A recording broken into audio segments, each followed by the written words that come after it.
Okay. Good morning, everyone. My name is Councillor Cheryl Carlisle, and I'm the Chair of the Finance and Resources Overview and Scrutiny Committee. Can I welcome everyone to today's meeting, which is a hybrid meeting. The meeting will be live streamed and recorded and will be available for viewing at the meeting. Should the live streaming fail, the meeting will continue and a recording will be available through the Council's website following the conclusion of the meeting.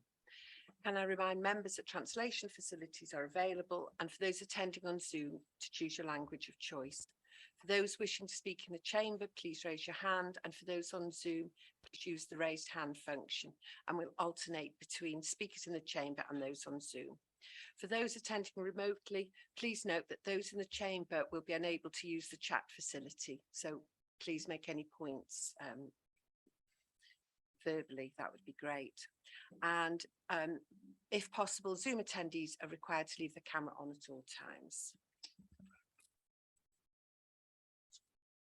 Oh, Councillor Andrew, you've got your hand up. Thanks, Chair. I've just seen a note from Gronway. I can't hear you. I can hardly hear you. Gronway can't hear you. So I have a problem with the microphone, not close enough to you or something, but I can't hear you. Can you hear me now? That is perfect. Thank you very much. Only perfect. Okay. Well, what do you expect from a lady chair? I mean, always going to be perfect, isn't it? Okay, so everyone's happy now. Marvellous. Well, moving on to the agenda, we've got item 1, apologies for absence. Sally, have we got apologies, please?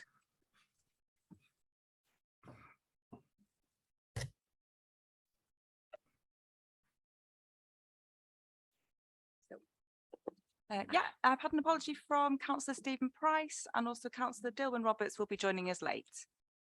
Lovely, thank you. Any more apologies in the room? No? Okay, we move on to item 2, declarations of interest. Have we got any of those, please? No? Okay. Item 3, urgent matters. Not aware of any urgent matters at all. Item 4, minutes of the previous meeting. These are on pages 3 to 9, and I'd like a proposer and a seconder, please. These are correct. Councillor Chris is proposing. I'll second. Oh, we've been beaten to it by Zoom this morning. Thank you very much. Could you members all show, please? Excellent, thank you very much. Now we move on to item 5, minutes of the Conway Opportunities Board. To note the minutes of the meeting held on the 25th of the 8th, 22, those pages 10 to 13. Is there a proposer and seconder for those, please? Thank you very much. Councillor Harry, a seconder, please. Councillor Gareth, lovely, thank you. Could members show, please, that they approve these? Thank you very much. Okay, and item 6, questions to cabinet members. We haven't got any questions today. And then we move on to item 7, and Dawn Hughes is going to talk us through the forward work programme. Thanks, Dawn. Thank you, Chair.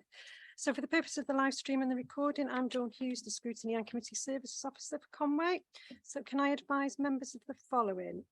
Asset Management Task and Finish Group, I think Councillor Wood raised this last time. So I believe Councillor Wood has met with officers and agreed that a report will be presented to FROSC on the outcomes of the Task and Finish Group. A timetable will be discussed with Councillors Cheryl and Harry at the pre-meet tomorrow, and then I will update the forward plan accordingly. Licence deficits, I think this was raised at the last meeting. Officers have advised that they're now in receipt of all the information that they need and working on a report which should be circulated in the next few weeks. Just struggling to hear you slightly. Can you just talk a bit more direct to the microphone? I'm not deaf somewhere on the line, but have you got it turned up on your computer, Councillor Andrew? I won't even answer that question, Chair. Yes. Okay. So the corporate procurement strategy, is that better? Yes, thank you. Yep. So the corporate procurement strategy has been deferred from December 22 to February 2023, as officers are awaiting new UK regulations, which are due to be issued shortly, as they will have an impact on the strategy. And the report relating to the land acquisition for Dinneth Road has been deferred following discussions with Welsh Government, and that further options are now being considered. So I will update you on them as we go along. And that's my update, Chair. Lovely, thank you very much, Dawn. Any questions, members? Any issues? Councillor Paul. And then. Chair, can you just clarify when the medium-term financial strategy is coming to us? It's talked about a lot, but maybe I missed it. I couldn't see it in the forward work programme, and I'm assuming it's got to come forward pretty urgent. I believe Amanda's on the meeting. Can I refer to Amanda on that one? Yes, of course. Thank you, Don. Thank you, Councillor Paul. Yeah, you're quite right. I have been talking about bringing it quite a lot, and it is in my plans. I in my plans to bring it before Christmas, effectively. I haven't agreed the exact date to which it's coming. So if you leave it with me, I'll clarify that with Dawn. And it'll be on the next forward work programme, but it will be with you definitely this side of Christmas. Thank you. Thank you. We've got Councillor Anne, then Andrew, then Gareth. And a dog somewhere by the sounds of it. Yeah, thanks, Chair. If we could go to page 32 of the forward work plan documents, that's the one that's for a whole council. You'll see that our resolution last month to have a joint review of the motion that I put forward in February about finance and resources within education hasn't been acted upon, i.e. for it to be a joint review with education. The vote, you'll remember, was quite strong for that joint review. So it was the clear aim of our committee to do that. I was advised after the meeting that chairs and vice chairs rejected our resolution and determined that only education should review the motion. Now I did hear Reen's comments about chairs and vice chairs, but clearly I didn't propose that, and I didn't propose that our resolution should be considered by chairs and vice chairs, really for the following reasons, which I'd like to share with you. Firstly, in the past, I have proposed forward work plan items for us as a Finance and Resources Committee without reference to chairs and vice chairs, and they've been supported at committee and acted upon. Secondly, we as a scrutiny committee are very much politically balanced with all groups represented, and as a group of 8 chairs and vice chairs, their meetings, clearly don't represent all groups due to their smallness of their number.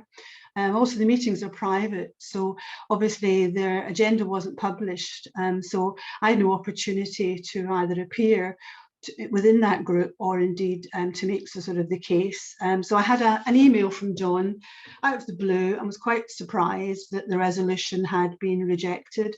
So in essence, as I see it, we're in dispute, but the Constitution helps, because looking at the Constitution, Rule Procedure 17.1 states that where a matter for an overview and scrutiny committee also falls within the remit of one or more other overview and scrutiny committee, the decision to which overview and scrutiny committee will consider it will be resolved by the principal overview and scrutiny committee, which is now known as Finance and Resources. Also, an earlier rule, which is number 8, states that scrutiny committees are responsible for setting their own work programme. And actually, why wouldn't we have some sort of role within setting the work programme, and also should take account of the wishes of members, particularly those who are not members of the largest political group or grouping on the council. And that obviously refers back to my comment about chairs and vice chairs decisions, because all those decisions are not represented by all groups on the committee. And then also, I could go on, but the final point from the Constitution I would quote is page 125, which states that the functions of finance and resources are to resolve disputes. So clearly, as a committee, I'm suggesting that our resolution should be honoured. It's a fairly serious motion about specifically finance and resources. And I have to say, seems perverse that it shouldn't be jointly considered by education and F&R. Now, the motion is going to be heard, I'm advised, on the 18th of October. So there's opportunity for that resolution of ours to be enacted. And then the final point I'd make is one of consistency. Because if you look at page 20 of the F&R work plan, it does confirm that there's going to be a joint review by F&R and education. And that's on the report about a very small part of education in schools and in terms of finance and resources, and that's about ALN. So, you know, there's a whole variety of reasons that suggest that it's perverse that we do not, as a scrutiny committee for finance and resources, have input into the scrutiny of the motion that I proposed way back in February. So, you know, I very much would put forward that our resolution that was on the minutes on page 5 shouldn't be dismissed by chairs and vice chairs, but should be enacted as per the Constitution. Thank you, Councillor Anne. Reen, have you? Yeah, if I could come in, Chair. In respect to the last meeting, I think I was quite clear about the pathway for this. My advice in terms of the proposal that was put forward was that it would be something that needs to go before the chairs and vice chair. Now, there are a few reasons for that, and maybe that there is some conflating of different things here in terms of this is a notice of motion from the council. Remember, it's not a matter which has been raised as a topic selection or by an individual scrutiny committee. It is a notice of motion that's been referred by the council to a specific scrutiny committee. It is not for another scrutiny committee, therefore, to say that they want part ownership of that. So I think that is the rationale that we need to have sight of, but also in respect of the proposal that was put forward, it was based on that advice that I gave to that committee that it would go before the chairs and vice chairs. And from what I understand, the chairs and vice chairs considered exactly the point that I've raised about it's a notice of motion that's been passed by the council under the Constitution to a specific scrutiny committee. And therefore, as per the advice I gave last time, the proposal put forward couldn't be actioned at that committee, and it was referred to the chairs and vice chairs. It will ultimately be a matter for education to consider this, and if they put forward a matter which, you know, approves the motion, obviously there will be a role there for finance resources because there is a finance element to it. But it should be heard by education in the first place because it was referred by the chair on advice at the meeting in March to that specific scrutiny committee, and they have taken ownership of that. So I'm not sure what further I can say on this, but ultimately I don't think we can move anything on that today.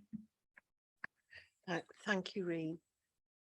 Councillor Anne, are you content with that? Yeah, no, I'm not, Chair. And obviously I very clearly heard Reen talk about chairs and vice chairs, but I purposively, having made proposals in the past that actually were enacted and obviously in line with the Constitution as I've just outlined, that was my experience. So I didn't choose to ask 8 other members to rule on this committee's decision, particularly since it's not politically balanced. I mean, it doesn't sit well with me. And I've had those discussions internally before today's meeting. I mean, for goodness sake, we're elected members. We are elected and experienced in this scrutiny committee. And in my view, I mean, I accept all that Reen is saying, but, you know, I actually think the Constitution is not definitive in this matter. You know, in my view, it's a matter for judgment. And actually, if there's precedent, why wouldn't you follow it? So, you know, the Constitution doesn't talk about whether it's a motion. It actually talks about where there's a matter which falls in the remit of another scrutiny committee. And I actually think that absolutely applies here, as indeed Rule 8, and I'm not going to sort of repeat myself. Patently, you know, it's up to either committee to decide that we don't have we don't have the sort of authority which I thought would be fairly basic to the function of a committee. And if that's the case, I'm really surprised, because obviously there's precedent within the council for this committee and members of this committee voting for things to go into their forward work plan. I think when we have such a strong executive, i.e. there's a strong coalition, very much the voice of other groups who are not on the chairs and vice chairs, therefore just don't have a forum. And I really don't think that that's right in terms of this decision being dependent upon, in essence, the majority of the coalition. I accept there are some other, a couple of members who are not on the coalition, but this committee is completely politically balanced, and I would expect that when the constitution was drawn up, you know, it's very much thinking about making sure that all the voices are heard, and indeed that people are enabled to have a say. So I won't go on any further, but you know, if that's the sort of decision that this committee is happy with, I mean, I'm not happy with it. I think it's too serious a matter and it's completely about finance and resources. I think it's really quite a perverse decision in all of the circumstances I've outlined. Thanks, Chair. Thank you, Councillor Anne. Reen, did you? Yeah, I feel I need to come back on a couple of points in terms of there is a difference between a notice of motion which emanates from a council's decision-making process and something that's instigated in scrutiny itself. There is a distinction there. Also, my role, my statutory role, is to interpret the Constitution. And I have looked at this, Councillor Anne, and it is my view that it should sit in education.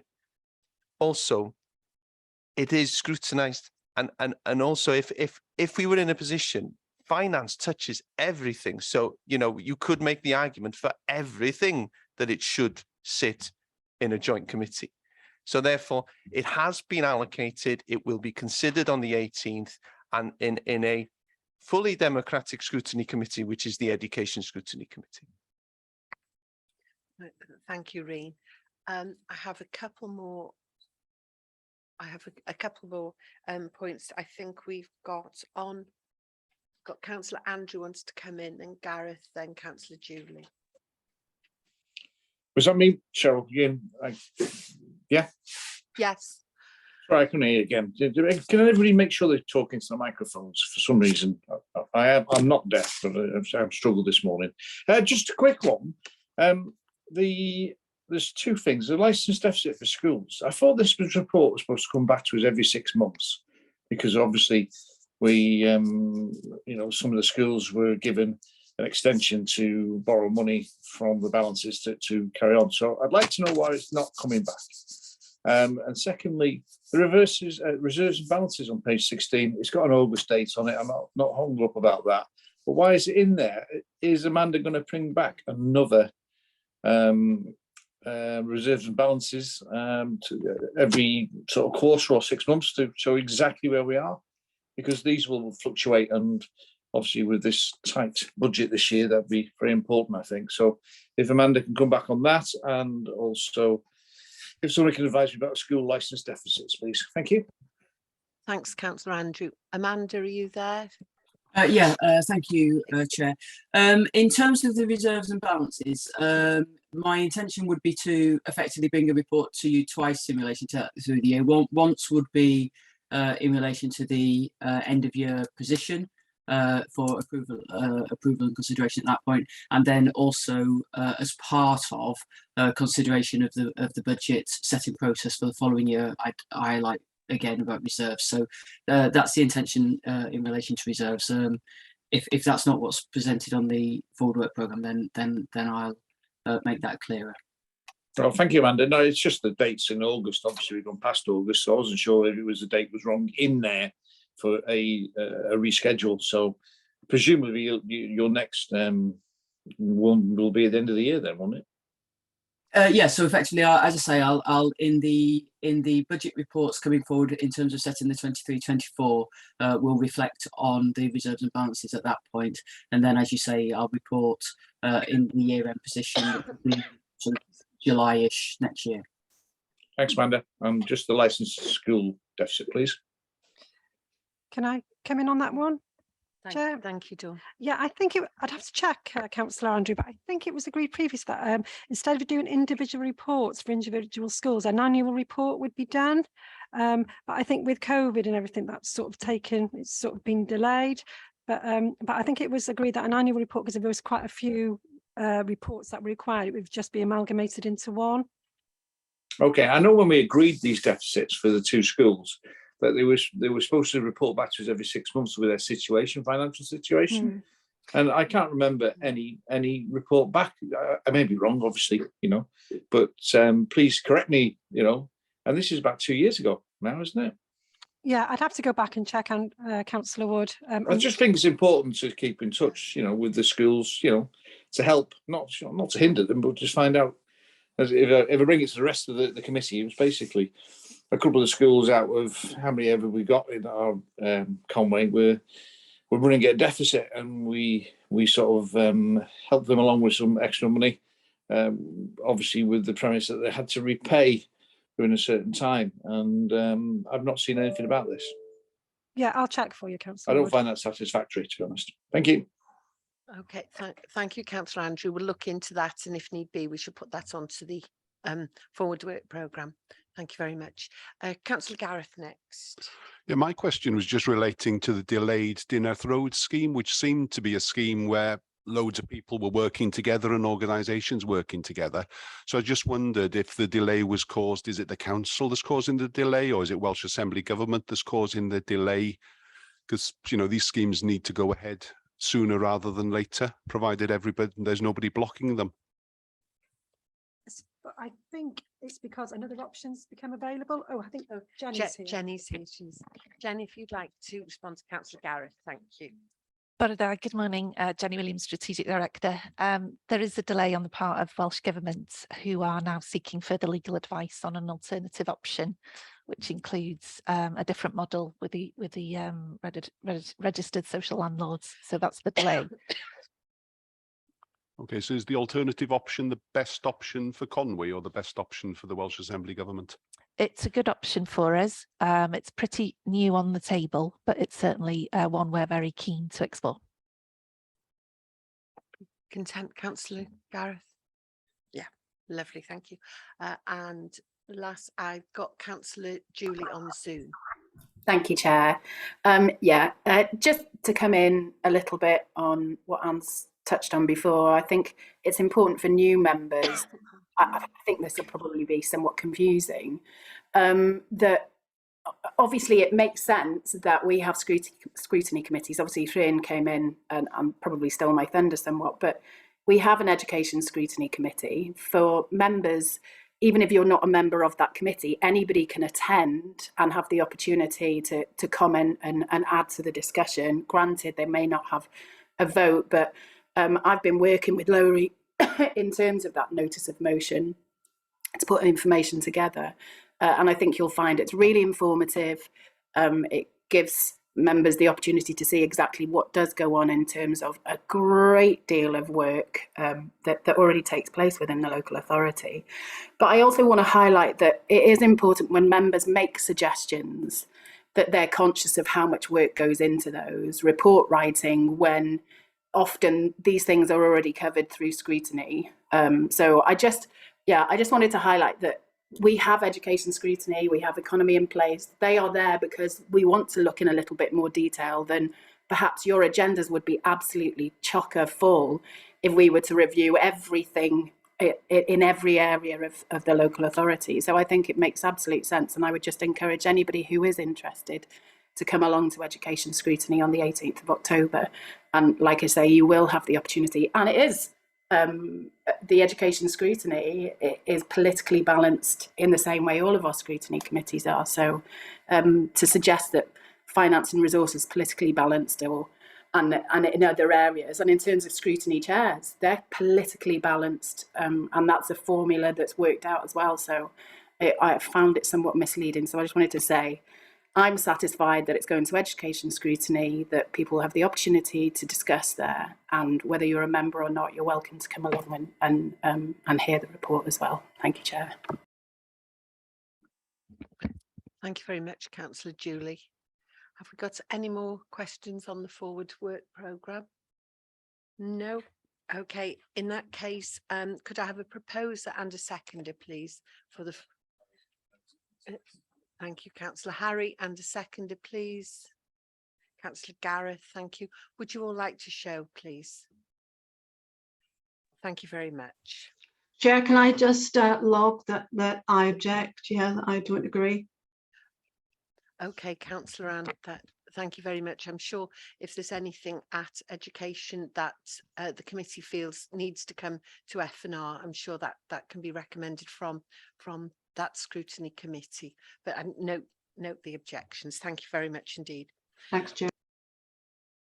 Okay, we now move to item 8A, the corporate plan 2017 to 2022 annual report and self-assessment, pages 63 to 165, and we welcome Amanda. Good morning, Chair. I'm going to just introduce it as the report's under my name. So I believe that's the way that we're going to work this now. Am I correct in saying that? Yep. Please could you just move the mic, because we can't hear you on. Thank you. Sorry, I don't think I can get that any closer. That's great, thank you. I think that's as far as you're going to get. So with your permission, if I can just briefly introduce the report, Chair. Yes, that's fine. Thank you. So the report starts on page 63 and it's a very large document. As you can see, it pertains to the corporate plan 2017-2022. And it's the final annual report and self-assessment that we're looking at today.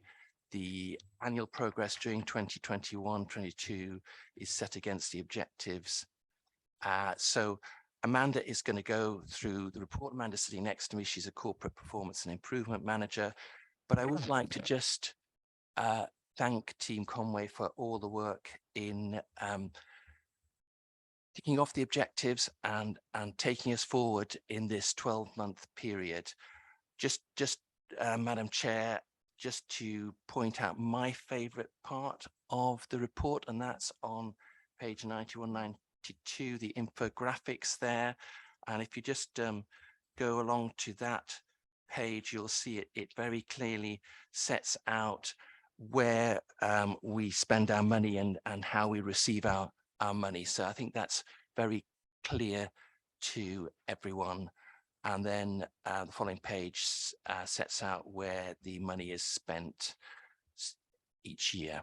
So if I can hand over to Amanda now. Thank you. Thank you, Councillor Chris. I'm just checking that everybody can hear me. Can everybody on Zoom hear me? That's good then. They're all nodding. Thank you. So yes, as Councillor Chris has said, it is a very, very long report. And that I think is testament to the excellent work that has been going on in the last year, and beyond really, in terms of delivering our corporate objectives. The information that is being presented today is a review of our performance against our corporate objectives for the last financial year. And this information was presented by services during the round of service performance reviews which have just taken place. And I know that some of you will have been in attendance at those and will have had received firsthand an update on all the excellent work that has been achieved, and also to gain a good insight into the challenges that services have been facing and continue to face, not just in the last year, but throughout the life of the corporate plan. As part of this report, I appreciate the cover report is very, very long. I thought it would be helpful for members if we listed the key achievements that have been highlighted, and they are listed in the report. I'll go through the report step by step in a moment. So there are, I think there's something like 68 key achievements that are listed on page 66 under paragraph 3.9. And just to say that those 68 items listed really doesn't scratch the surface in terms of all the excellent work that has been achieved by services over the last year, and in light of we were still in the midst of a pandemic, and also the economic challenges that we've been facing and will continue to face in the future. Accompanying this report as well is our first self-assessment. So we are required under the Local Government and Election Wales Act to undertake a self-assessment. Now, the self-assessment process for Conway has been a part of our performance management approach for a number of years. This sort of goes a step further in terms of the detail, where we have looked at specific categories in order to answer the 3 statutory questions around our use of our resources, and whether we're exercising our functions effectively, and whether we have effective governance in place. So there is the evaluation report is also appended to this report, along with the 3rd appendix, which is the evidence that we've used to come to the conclusion in that evaluation. So that gives you an overview of why the report is so long, and there's a lot of information there. So I'm very grateful to members for taking the time to read the hundreds of pages that are set out before you. So if I just take you through the report now. So the body of the report starts on page 64. So as it says under paragraph 3.3 on page 65, we are reporting our progress against the corporate plan 2017 to 22. Thought it would be helpful as well if we were to highlight achievements which have been delivered throughout the life of the corporate plan, and not that we need to demonstrate this by any means, but it really does give us an idea of the breadth and depth of achievements that have been delivered throughout the life of this corporate plan. So it isn't just a document that sits on a shelf, it's actually something that is delivered, and that those key achievements for that are outlined on page 71. The under paragraph 3.5, we make reference there to the pandemic. And whilst writing the report, so the report was written when the COVID restrictions have been removed, and we are in the recovery and renewal phase of the pandemic. Having said that, we are still dealing with the effects of the pandemic, as you will see throughout the annual report, for example, where we've been unable to report any data for some of our measures. That is as a result of reduction in services or services stopping as a result of the pandemic, and we are still dealing with the impacts of that. But rest assured that our processes for ensuring that we do report and monitor our performance effectively are still very much robust, just to give you that assurance.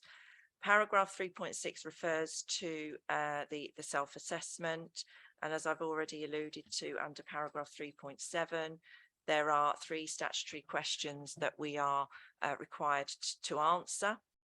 Are we exercising our functions effectively? Are we using our resources economically, efficiently and effectively? And do we have effective governance in place for making sure that we can secure those things? In terms of the self-assessment, the process that we have followed, because this is the first time that we've done this, is that we have reviewed all of our annual reports in addition to our corporate objectives, because there are a lot of things that we do aligned to our corporate objectives that are detailed in other annual reports. And we have evaluated all of that information, and we have assessed our performance against categories which we have adopted, which are the 7 principles of good governance as defined by SIPFA. And they include areas such as community engagement, strategic planning, performance management and project management, just to give you an idea. So what we did is we reviewed our processes, our policies, our procedures, and also the progress made that we've reported in annual reports across the board to evaluate whether we are exercising our functions effectively and using our resources in the right way. So the self-assessment actually details their evidence that we've reviewed against those categories and how effective we are being in those areas. In terms of the self-assessment, as it says under paragraph 3.8 on page 65, part of that self-assessment involved us identifying perhaps where there were gaps or areas for improvement. So whilst we've identified all of the things that we've done very well, it is typical of our organizational culture that we never sit back and relax. We're always looking to improve. So we have identified areas for improvement as part of that self-assessment process. Where we've deemed those areas of improvement are already being addressed through the various things that we are doing in terms of projects, whether it is through the way that we're managing our risks and our issues. We are comfortable that those things are already in hand. But where we've identified areas that perhaps we need to do a little bit more work, what we've done with the self-assessment, as you'll see at the end of the appendix, is we've included some improvement actions as well. So in addition to what we're already doing, and those improvement actions will be delivered, and we'll monitor the progress in the same way that we monitor the progress against our corporate objectives and also the actions to mitigate our risks and issues. So they will form part of that process. So just moving on page 66, there are the highlights from the last financial year from our the delivery of our corporate objectives. And as I said, there are, I think, 68 items listed. As I've said, that really doesn't scratch the surface in terms of the excellent work that has been delivered by services in the face of dealing with a pandemic and dealing with all of the economic challenges as well. So I think services have to be commended for that, and it's testament to the team culture here in Conway, isn't it? Just moving on to the areas of focus, which are on page 71. So whilst we recognise that we have delivered a lot of very good achievements. Sorry, it starts on page 70, apologies for that. The areas that we will continue to focus on. So these are the areas where we have identified that improvement is needed, where we have had challenges and that are being managed through our risk and issue management process, as well as our projects. And they are listed there in terms of the areas that we recognise that we need to focus on and give greater attention to in order to see further improvement. And some of them there, I won't go through all of them, but just to draw your attention to a couple of them. In terms of the impact of the pandemic on our schools isn't to be underestimated. And I think our education service and schools have to be commended for the way they have supported our learners through a very, very challenging time, and keeping them motivated and keeping their learning on track has been very, very challenging. And also managing the continued COVID transmission, because COVID is still very much with us. And in environments such as schools, it is more of a challenge. So managing that along with keeping our learners on track has to be commended. In terms of safeguarding, you will notice in the report, it is actually, I'll refer you to page 104, where you will notice that there are a number of red statuses in terms of completion of safeguarding training.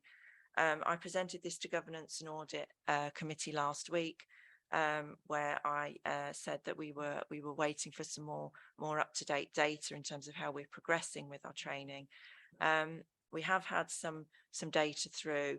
It isn't yet fully complete, but the data that we're seeing so far has seen a slight improvement from the figures that are in this report. We are still waiting for some data to come through from our schools, which will add to that. And just to reassure members that I'm aware a report on mandatory training was brought to scrutiny back in March, I think it was, and an action plan to improve was agreed there. And that action plan is making progress. A new process has been implemented within our schools now, where we will be recording that data on our iTrent system. And it's just taking a bit of time to get that data to come through. That goes through to the business managers within education, where they quality check the information. It is then inputted into iTrent. And just to make you aware that in terms of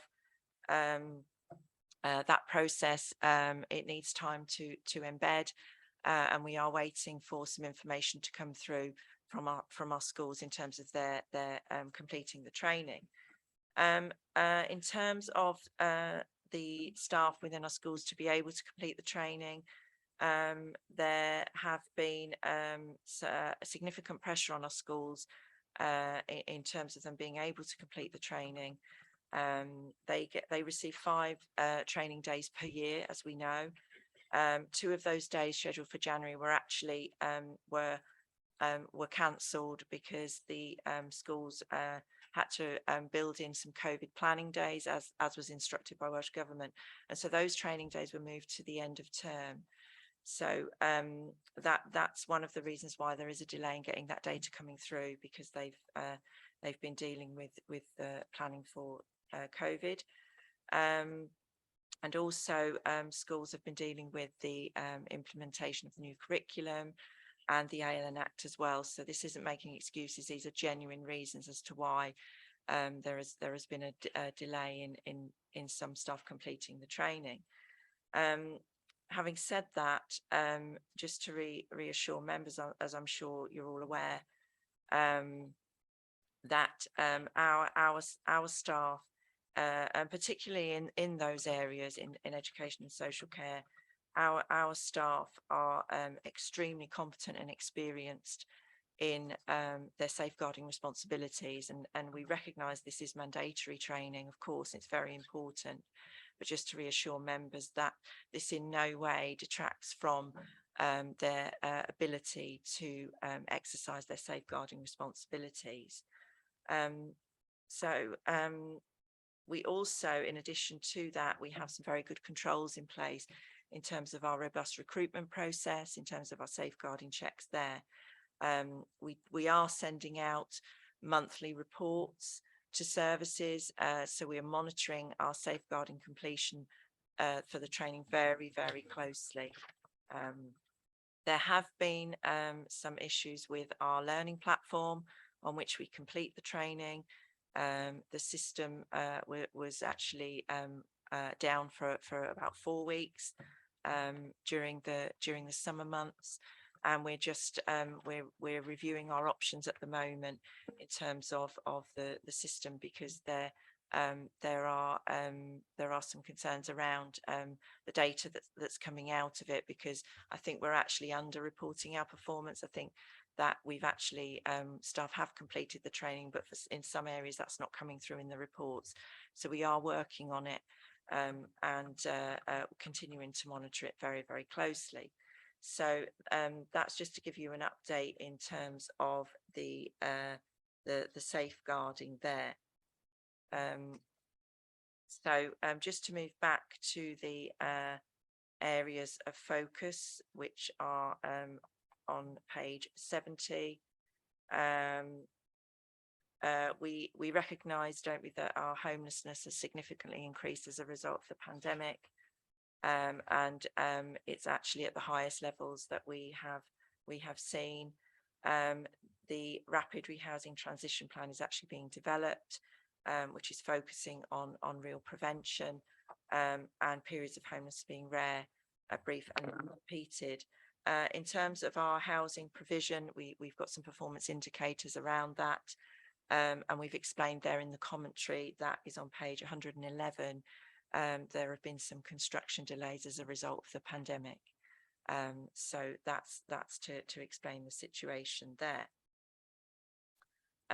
Something else to draw your attention to on page 127, where we are reporting our performance against our carbon emissions. So we have, as you know, a target to get to net zero by 2030.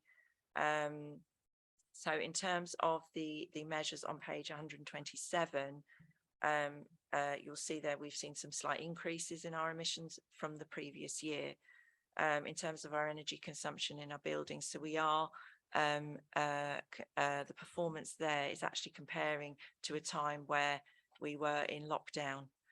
So it isn't any surprise to see that now more of us are coming back into the office, more of us are travelling to and from the office, that we will see increases when compared to the previous year. And a full report on our carbon performance, I know, will be brought to Economy in Place Scrutiny, giving the detail around our emissions compared back to our baseline year, which is 1920. So the figures there aren't misleading. They are comparing our performance to the previous year, but the previous year, as we recognise, we were in a pandemic. So I wouldn't, I'm not raising any concerns. I'm just drawing your attention to it.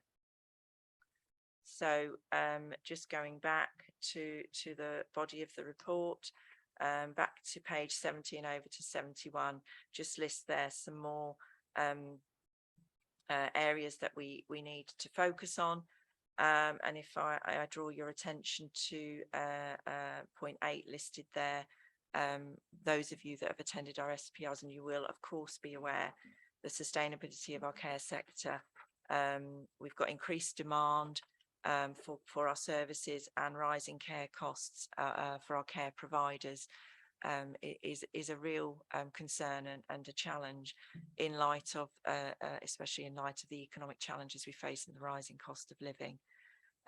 That is something that we have flagged up and is a corporate issue for us. Just moving on to the rest of the report.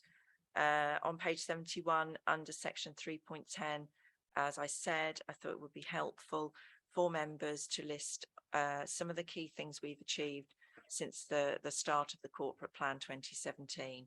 And it isn't my intention to go through those in detail, as you will see from that.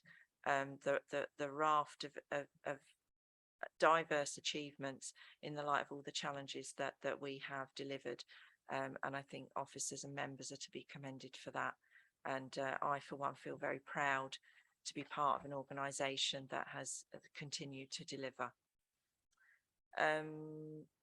Just moving on, you have to bear with me. This is quite a long report, so I'm trying to sound quite smooth as I go through it, but it's so long. But it's doing very well. Don't worry. So just moving on to the next part I want to just mention, which is I think what I was going to do next was just to talk to you about the self-assessment, as I've referred to some areas in the annual report. So I've already described the process for the self-assessment.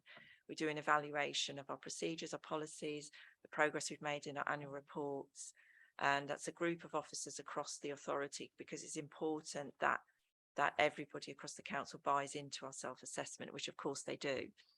That information then goes before our self-assessment board, which consists of our strategic directors, the chief executive, and our elected members, who give a quality assure that evidence and quality assure the report.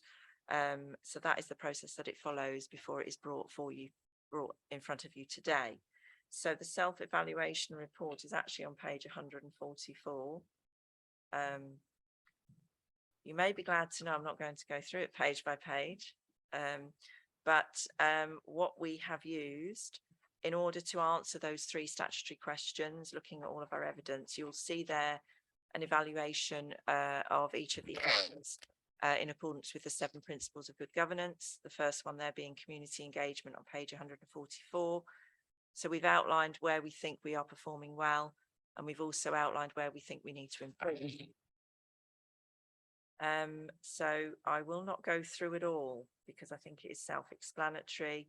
But at the bottom of each section, so the first part, so answering the first question, the section conclusion for that is on page 148, where we conclude that we are exercising our functions effectively, and that is based on a raft of evidence, which you will see in the third appendix to this report. So we use the internal audit assurance map to evaluate the level of assurance we feel that our performance is securing. And we have concluded that in terms of us exercising our functions effectively, on page 149, we have rated that as satisfactory assurance. So that is, that's the conclusion of the board. Section 3 outlines our response to the second statutory question around use of our resources.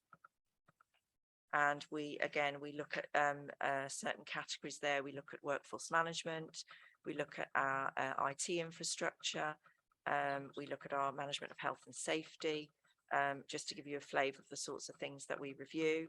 And the section conclusion there is at the foot of page 149, going over to page 150. And we have given a self-assessment rating of satisfactory assurance there as well. And in terms of the third statutory question, do we have effective governance in place? This is again supported by our annual governance statement, which is reviewed and produced every year. And on page 151, we have concluded an assurance rating of high assurance for our governance. In terms of our improvement actions that have come out of this assessment, they are outlined in section 5. And as I said earlier, these are things that are not already being addressed through our other governance processes or our other performance management processes. And these areas for improvement will be monitored and managed in the same way that we monitor our other performance areas. So I think that concludes my presentation. Thank you very much indeed for that, Amanda. Very comprehensive. And your first time presenting that report, so thank you very much for that. Just a couple of questions from me before I throw it open to the floor. The safeguarding, I'm extremely concerned about the schools issue. We've got Welsh Government putting off our training, and safeguarding is the most important function in schools. I'm really concerned about that. So I think we need we need to look into that further. I'm sure you agree on that. It's not for Welsh Government to tell our schools when they should be training in safeguarding. That is extremely disturbing, I have to say that. So look, we'll take that up outside of here with the relevant officers. Just a quickie, please. The self-assessment board, the terms of reference aren't attached to this. What's the membership of the self-assessment board, please? And is it politically balanced? Thank you. Yeah, it does consist of the strategic leadership team, which is the chief exec and the strategic directors and cabinet members, and I believe it is politically balanced. Yes. Sorry, if it's just cabinet members, it wouldn't be politically balanced, would it? Yes. Councillor Chris, I don't know if you want to comment on that. I was just looking at that. Can refer this to Fran. Scroll away, Fran. Can we come back to that? Yes, we of course we can. Yes, we'll address that later. That is a really important point in the democratic process. So, okay, now questions. Looking forward to this bit. Councillor Gareth first. Not wanting to go over old ground on the safeguarding side of things, but I just wondered, the mandatory thing, is it Conwy who've decided it's mandatory, or is it a national mandatory thing? Are we not corporately exposed, should, heaven forbid, should there be an issue with safeguarding and we know that we haven't completed the mandatory training? And just to give me an idea, how long does the mandatory training take to complete?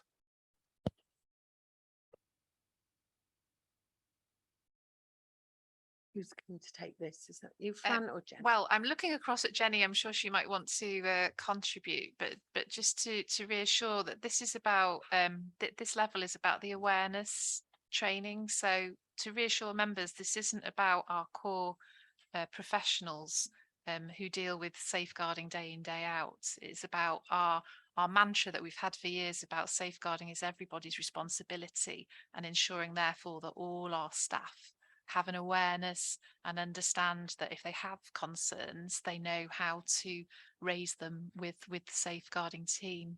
But I don't know if Jenny wants to come in with more detail. I think, well, just to add, it's mandatory. So we do expect everybody to complete that.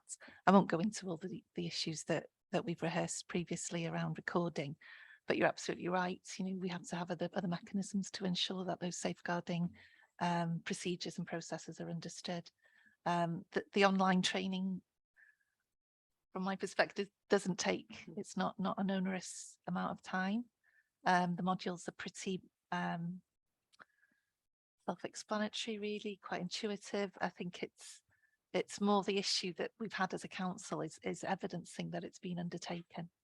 And certainly I think we would pick up pretty quickly if there were issues around safeguarding knowledge and understanding in schools because of other things we do, or indeed any of the other services.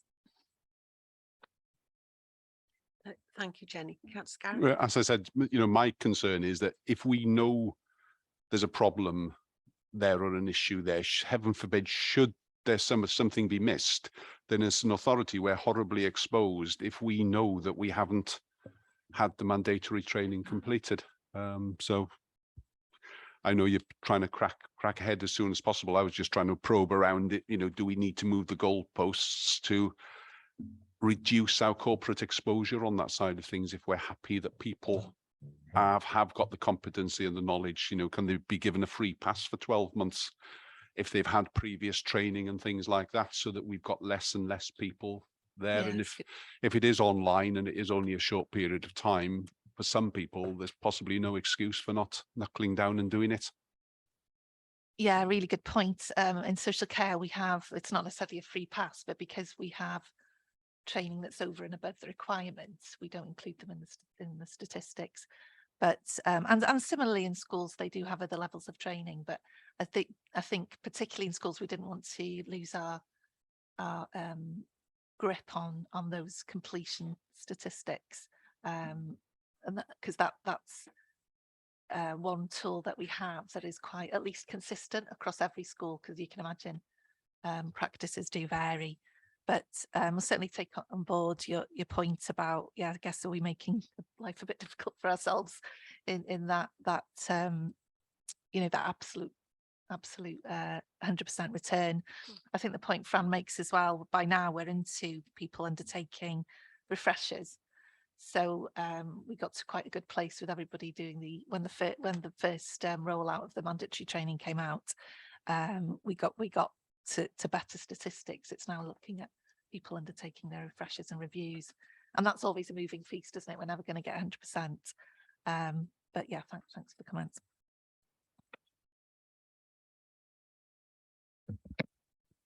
Thank you very much. Are you happy, Councillor Gareth? I've got a couple of. Is this relating to the safeguarding? Wanted to get Councillor Liz, if you want to come in on that. Thank you, Chair. Yeah, just to, hang on, there's two of us here. Sorry. Sorry, Chair. Mine's a very short, Liz. Just to say that it is mandatory for councillors to have training in safeguarding, and I'm sure the newer members have had this. I missed the session, so I did it online last week. My 3 years was up. So I did it online last week, and it was quite a simple process to get onto the learning platform and do it. And Democratic Services do have a list of those of us that needed to do our 3-year refresh, and you will get reminded. So just to come in on that, Chair. Thank you, Councillor Chris. Councillor Liz.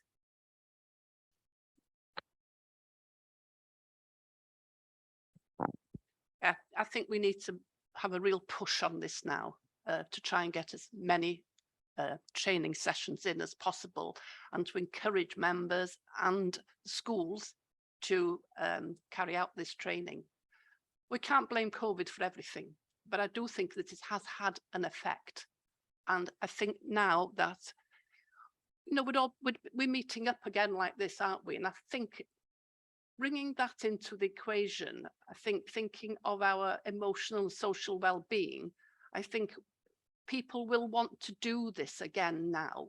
They know it's mandatory, they know they have to do it, but I think we have to have now a big push to make sure that we get as many people to complete the training as possible. Thank you. Thanks, Councillor Liz. I've got Fran wanting to come in and then Councillor Paul. Thanks, Amanda. Councillor Cheryl. Just on that point, and Amanda touched on it, and I flagged it in Safeguarding Board just on Friday, is that we are aware that we currently use a free e-learning platform for our training. It's one given to us by Welsh Government, but that there are lots of issues in terms of recording. I'm glad to see that you found it easy to use, Councillor Chris, but not everyone does. And I think what I flagged with Safeguarding Board is that we've perhaps reached the point where we really need to review the platform. It is particularly clunky between schools and getting the information across to iTrent. And I appreciate that financially we've got to be careful, but we also need to make sure that we've got an online platform that works for us. So that's something that we're exploring as well in terms of costs and other options. Thank you. Yes, I know that one of the schools I'm a governor at, we're having a training session next week. So, the schools are pushing it out as well. Let's have a look. Who have we got next? We've got Councillor Paul, then Councillor Mandy. Amanda, thank you for producing the report. It's very comprehensive, overwhelmingly comprehensive in a sense. In many ways, because it goes to this March, it's basically recording the legacy of the last administration. The good stuff we can build upon, and the not so good stuff we'll have to rectify or make more progress on it.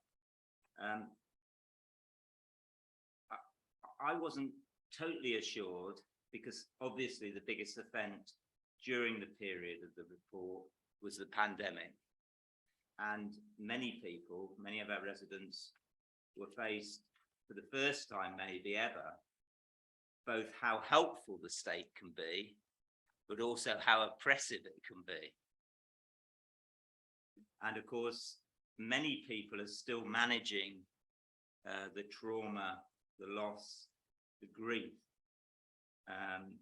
And I'm most conscious not only of the people who lost their lives, but the family members and friends who could not be with loved ones in their final days and hours because of the rules. Now, obviously, we're going to have a UK public inquiry on that, and that will make a judgment on not only how we did across the UK, how we did in Wales, and to some extent how we did in Conway on that.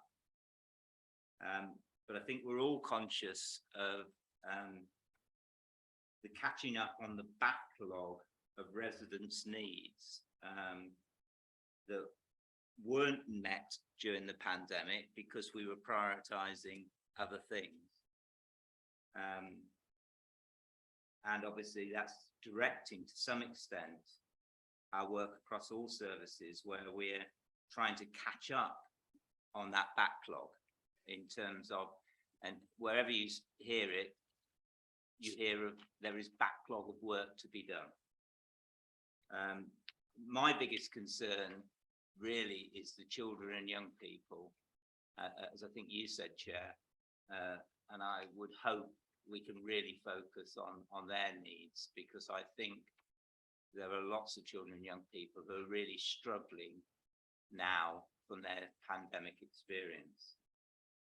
I think also, and it wasn't in the report, but I would like to see it in the minutes, and you may tell me this is not possible, that we record the number of Conway residents who actually died during the pandemic, and how many Conway residents are now suffering from long COVID.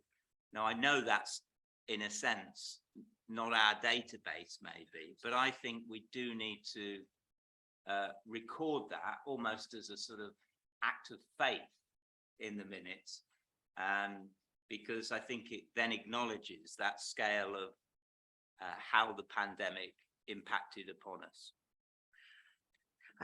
Thank you very much for that, Councillor Paul. I think that would be our health board's data, won't it? Public health data as opposed to Conway data. I'm presuming the expertise in Amanda's department, they could track down this information maybe, and it could be included in the minutes.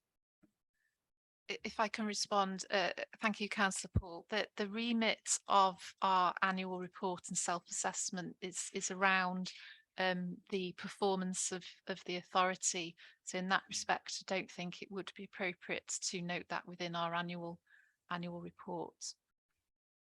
I think our residents,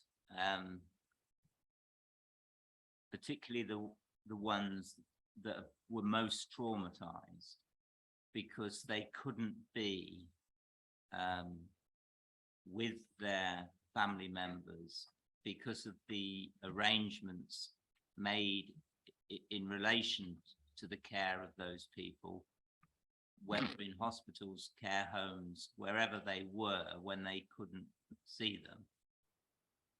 Personally, I don't think we have yet acknowledged enough, and I noticed even with the public inquiry, a number of people who wanted to represent their views at the public inquiry last week, really they were told that they weren't going to be allowed to express that sense of loss and grief during those processes. And in a sense, my suggestion is very much to say, well, we can acknowledge that in the public inquiry, but here in Conway, we do not, in our corporate plan, which dominates what we do every day, we don't want to deny that reality, and we want to be conscious of it. And though statutorily that may not be a duty upon us, I think in the spirit of our own autonomy, we should be able to make adjustments to that.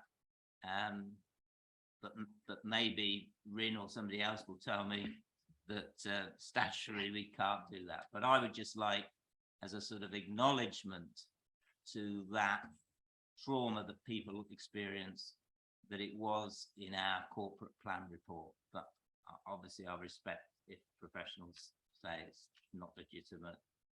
It seems to me more authentic to do it that way though. Thank you, Councillor Paul. Chief Exec, would you like to come in there? Yes, thank you. I agree entirely with Fran's response, Councillor Lucock. This is a report on our corporate objectives, our corporate plan for the last 5 years. I think going off into the realms of reporting things that are going to be considered through the public inquiry into the pandemic is something very important, very emotive, and quite understand people's feelings about that. But I don't think it's relevant for this report and for this minute. Thank you. No, thank you very much, Ewan. I've now got Councillor Mike, you asked to speak. Yeah, I think we went past that. It was regarding safeguarding, and I get safeguarded training wherever I go in my life, and I just wondered whether, like a DBS, you could transfer it to save all the different courses that I have to attend. I've just completed safeguarding level 2 with a part-time job that I have. Thank you, Councillor Mike. Jenny, did you want to comment on that? Sorry, you were engrossed in. I'll respond. Team Conway. We'll have a look at that, Mike, but I doubt it, because each area of each the different functions will have different areas of focus. So the training you've done with your part-time work might be have slight different focus to what we would put forward as training for councillors. I thank you for that, and yeah, I understand that. Basically, the level I was at with my other job is if I've got any concerns, I raise them concerns. The training we had with Conway, which was excellent, is where that goes as well. So yeah, I do understand that, but everywhere I go, I have to do safeguarding training. The more the merrier, Councillor Mike. Yeah, definitely. Safety is all. We've we've now got Councillor Mandy. No problems. I'd just like to thank you for the comprehensive report. Very interesting reading, and also to say thank you for letting me come onto the committee. I'm very much looking forward to getting involved and getting me head round, you know, how finances work within the council. Just going back to the safeguarding, I understand the importance that we needed to do the COVID training, but I do also just need to echo that obviously Conway Council do have a responsibility to make sure this safeguarding training is carried out. So I'd really sort of expect this now to be a priority and going forward to get, you know, all our staff and members up to date with this. So important. Thank you. Thank you very much. Councillor Harry next. Thank you, Madam Chairman. Two questions. The first one was around safeguarding. I think there was a reference to more or perhaps updated figures coming forward soon in relation to our uptake rates of the safeguarding awareness training. So first question was I wanted to know when we might expect to see those figures coming through the democratic process so we can see that progress is being made. All the comments about we need to, you know, prioritize this, have a big push on it, all really important. But I think it's as important that we actually see that progress is being made. So that's my first question. The second question was around the priority action on page 107 about increasing the supply of affordable housing, which meets identified need and assists in mitigating the impact of the UK government's welfare reforms. It's a little bit of a mouthful, isn't it? But we've awarded that, or we've given that a green rag rating. I'd just be interested in understanding how we've arrived at that, because I can see as an action that doesn't have any measures directly underneath it, that there are measures further on in the document though. But I think you'd be hard pushed to find a lot of people that would say that we, or as the council and I, acknowledge an awful lot of what we do in terms of affordable housing or appropriate housing is enabling. But I think it'd be hard pushed to find a lot of people that would say that we are doing a good job and everything is tickety-boo when it comes to housing supply in Conway. So those were two questions. First of all, when are we likely to get those updated figures around safeguarding? And secondly, how have we come to a conclusion that in terms of action around the supply of affordable housing, we've got a green? Thank you, Councillor Harry. In terms of the safeguarding data, that will be part of the members' bulletin that I believe is coming out later this month. So there will be some more data in there for you. In terms of the action around increasing the supply of affordable housing, the green rating represents that that progress has been made, and that there has been an increase in the supply of affordable housing. I don't know if we've got anybody on the Zoom call from housing that can give any more detail. That was Sam's here, so Sam may be able to give you some more detail on that. Thank you, Amanda. Sam Parry, there you are. Thank you, Yeah, Sam. morning. Sam Parry, Housing Services Manager. So as Amanda just said, it has been allocated a green rag rating because the actions also linked to that action. I'm just going to the page now on the report, just bear with me a second. So the measures that we've looked at are M3.1, M3.1A and M1 and 2. So that looks at have we delivered against the target for affordable housing. So you'll see the target there was 123. So this is a combined target for M3.1A, 1 and 2, and the sum of the total two measures is 133. So we've actually exceeded the target that we had for affordable housing delivery. And also we've had measures around bringing empty homes back into use as affordable housing. We've actually exceeded against the target in terms of that measure. So as Amanda says, we can see that there is progress against that action. Appreciate there's still a lot to do in relation to this, but I think it is appropriate that it's been awarded a green RAG rating. Sam, thank you for that clarification. That really has cleared things up. So thank you. Do you need a proposal? I do. That would be most helpful. I'm happy to propose a recommendation in 2.2. Have we got a seconder? Great. Oh, lots of you. Thank you very much. So just before, quick, we've had a proposer and a second. Just before I ask members to show, did you find the terms of reference, please, Fran? Thank you, Chair. Yes, I did. Sorry, memory on a Monday morning. The board consists of the Chief Exec and Strategic Directors, plus three heads of service, the leader, Councillor Chris is our portfolio cabinet member, and the chairs of Scrutiny and well, we need to review. It used to be chair of governance and audit when it was an elected member. So you will be invited to future meetings. However, we haven't met since the new administration. So this self-assessment will be part of our cycle of SPRs. So just to plug there, SPR season starts November. Does it ever finish? Well, I don't think so. No, maybe not. Thank you.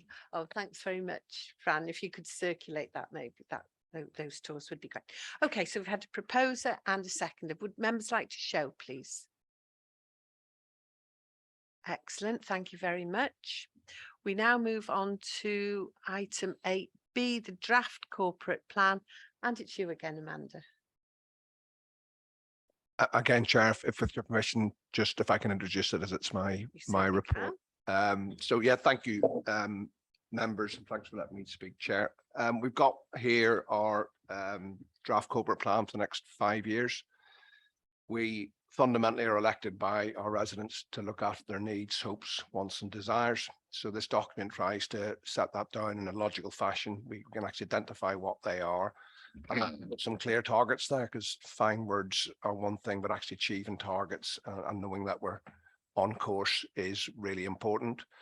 I think engagement in our communities is vitally important. The team have worked really hard during as we were coming out of COVID, it was still quite difficult to get that engagement. So where I was encouraged was that we actually used a lot of data sets that was already available from other public bodies like public service boards, public health boards, where we could get that hard to reach information. It's always a concern of mine with consultation that you get the loudest, most strident voices, and we don't reach out to see to hear the quieter people and what their opinion is. One area we have identified is difficult engagement with our younger people. So I think that's something moving forward we'll try and work harder on with the Youth Council, encouraging those voices to come forward, because we're here to represent every single resident, not just the sometimes the angry, the strident, or the people who've got a real stake in it. So the proposals are there. I was really encouraged to see the engagement with new councillors in this. You say one of the proposal changed around the Welsh language, and that was members saying how important that was to them. It's important that it's flexible. If anything, the last 5 years has taught us is the world can change upside down very, very quickly, as it did with the pandemic. And again, Harry, just the housing thing before, we met the targets that were set for us before, but the demand is massively now outstripping supply. That's the difficulty we have. So it requires a degree of flexibility. It requires ongoing engagement with residents and ongoing engagement with members, because as I say, we are the eyes and ears of our communities, and our engagement with them is really important, and our constant feedback as we do in Scrutiny and all our other meetings is really important. So I'll pop over to Amanda now and let her finish off. Thank you, Amanda. Thank you, Councillor Charlie. So yes, in terms of the just to follow on from what Councillor Charlie has said and presenting before you today, the draft corporate plan which sets out our wellbeing objectives for the next 5 years, and there has been, even though we've been going through a pandemic and it has been difficult to have that face-to-face engagement, I think the team have done really well in engaging with communities, with members, with our own officers, to come up with a plan that is realistic in terms of what we want to achieve, that is backed up by sound data in terms of the priorities, because we have used the assessment of well-being, which was carried out by the Conwy and Devonshire Public Service Board to inform our plan, and obviously the extensive engagement that has taken place. So I'll just take you through the report now. So really the body of the report starts on page 168. Paragraph 3.5 just sets out there how the plan has been developed, and we've done it under the umbrella of our county conversation. So we have engaged extensively with our communities, and as Councillor Charlie's already mentioned, we have engaged with new members. We delivered sessions on our new corporate plan as part of the induction process, and we have to some degree as well engaged our young people. We have attended the youth council meetings to seek their views, and we have analysed and listened to all of the feedback that we have had, and that has resulted in an option before you, which is actually set out on page 171 around an outcome specifically focused on the Welsh language. I know that members themselves have raised concern about maximising opportunities for people to learn and to speak Welsh, and also to have the confidence to speak Welsh. And even though the Welsh language is a cross-cutting theme throughout the plan, so it underpins all of the outcomes, as does poverty, as does climate change, we've listened and we felt it was significant enough for it to have its own outcome. So that is one of the options being put forward to you today. Under section 3.8, which is at the bottom of page 168, it gives an overview of what each outcome is intending to deliver. I won't go through them in any detail. I will actually talk you through the appendix in a moment, but that just gives an overview of what each of the outcomes looks to deliver and what we want the future to look like, because this is us playing our part in not just in terms of delivering our priorities under the Wellbeing of Future Generations Act, but it is the right thing to do in terms of protecting our environments for future generations. So that is section 3.8, and on page 171 it gives some detail around the options. And as I've already alluded to, the Welsh language was something that was really prevalent throughout the feedback that we had. So we are suggesting there as an option, an outcome specifically focused on the Welsh language. Just moving further down the report, under section 5 on page 172, gives an overview of some of the engagement activity that has taken place. And in all fairness to the team, to engage with communities at a time where we were restricted, when I'm thinking back to last year, and I participated in one of the workshops myself. I think it was a very innovative way to get feedback based on the situation we found ourselves in. So we have listened to all of the feedback and incorporated it into the draft document which is appended to this report. Of course, we find ourselves in a very challenging economic situation, which doesn't look to get any better in the foreseeable future. So it's important that this plan is deliverable and that we have the resources to be able to deliver our objectives. And just to reassure members that this plan has been developed in full consultation with services, asking them to really think about the actions they are putting forward as part of this plan in terms of can they afford to do it within their budgets. And as part of this process, because as we know, the economic landscape can change from month to month.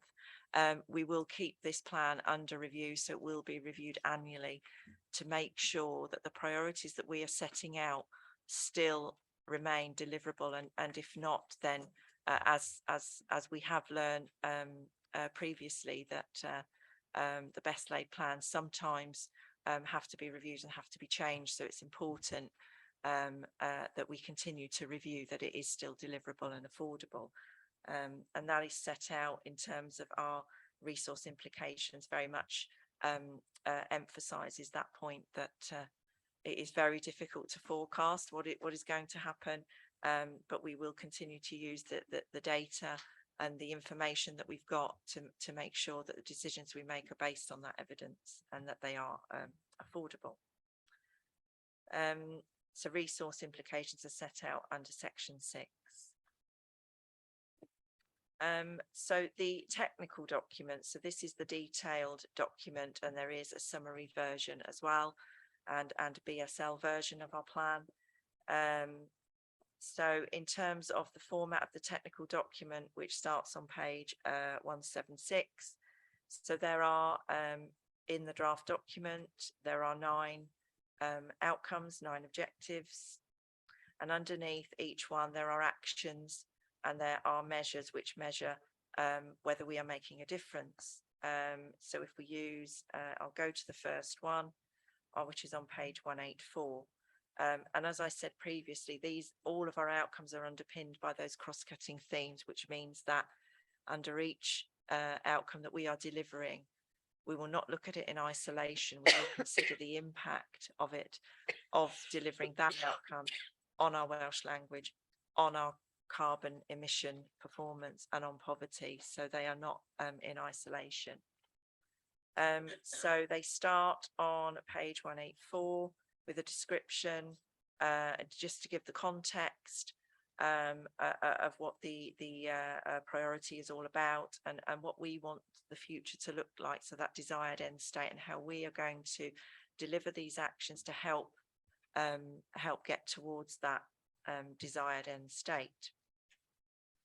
So the actions are listed there, so I'll use the first one as an example there on page 184.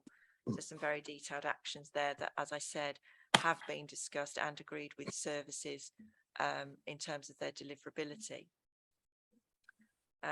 They are supported by measures, because how do we know that what we are doing is making a difference, that it is having the desired positive impact that we want to have?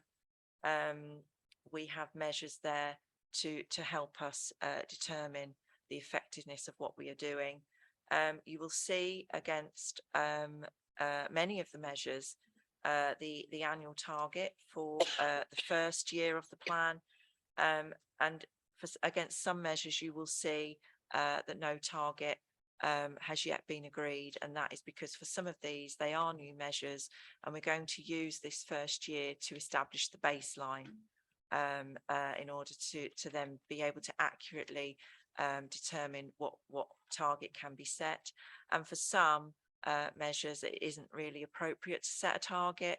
They are more trend measures to monitor the behaviour of a certain aspect, to see how it progresses. So these again have been set and agreed with services in some detail, and we do as part of our performance management, we do document all the methodologies for how this data is gathered and how it is analysed. And we also detail there the reporting frequency. So this is the draft corporate plan that I put before you, as I say, that has been developed through extensive engagement with services, with our communities and with members. So thank you. Thank you very much indeed for that, Amanda. Right, questions from members, please. I've got Councillor Harry, Councillor Paul. Can't see any hands up on screen, so we'll start. Oh, Paul can go first there, thank you. Thanks, Harry. Charlie, Amanda, thank you for the report. how much influence have I or the other 25 new councillors had on the production of this report? I think I would be described sometimes as a strident and loud voice. I'm usually strident and loud when I feel I don't have much agency over things. And I suspect many residents are saying when they come to me and are strident and loud. I also do respect, of course, the quiet voices, and sometimes I can be quiet. I think for me, one of the things that I'd like to have more agency over, and I think it's true of my residents, is improving the actual customer service when you ring into the council or you go to a council facility, and the sheer frustration of trying to find the person you want to speak to help solve your particular issue of living. And I'm sure other councillors have also had those frustrations since May. People have said to me, how's it going, Paul? And I said, if you think it's frustrating as a resident, believe me, as a councillor, it is even more frustrating sometimes to get the information, to find the person, to make progress with your issue of living. So I would like to see us, over and above anything else, to focus on customer service. And that's about council's work, because council's work is largely relational. It's about relations. It's about relations with our residents. It's about relations with all the people that make up to get their issues of living resolved quickly, whatever they be, whether it's a child or young person struggling, whether it's homelessness, or whether it is trying to get your blue badge. Those are the key things which we need to focus on, I think, much more acutely. And I think that does mean we need to invest money, spend money on our customer support services, and we need to invest money in our information and digital services, because at the moment, for me, I'm very unhappy for that resident, and particularly the resident that isn't is more vulnerable, struggles with technology, is older, is less articulate. Fortunately, I am quite articulate. I've got quite sharp elbows, and quite a lot of people are like that, and they can find themselves through the system, but lots of people can't, and it is deeply, deeply frustrating for them. Thank you, Councillor Paul. You'll have seen me wince when you mentioned blue badges. I'm having a tsunami of problems with those in my ward at the moment. So, okay, who have we got next? Can I answer that question? Yeah, you can indeed. Have I or the 25 new councillors had any influence on this corporate plan? Fran, would you like to take this? Yes.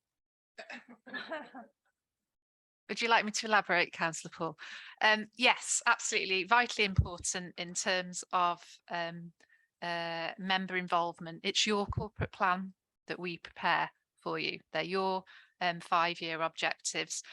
We obviously, it takes a while to write a corporate plan. I've got a few under my belt now. And as part of that process, we do work with the previous administration, because we have to have that continuity of having corporate objectives. But it's always done with that sight of election coming up, and that absolutely new elected members have to be able to influence the corporate plan and have their say.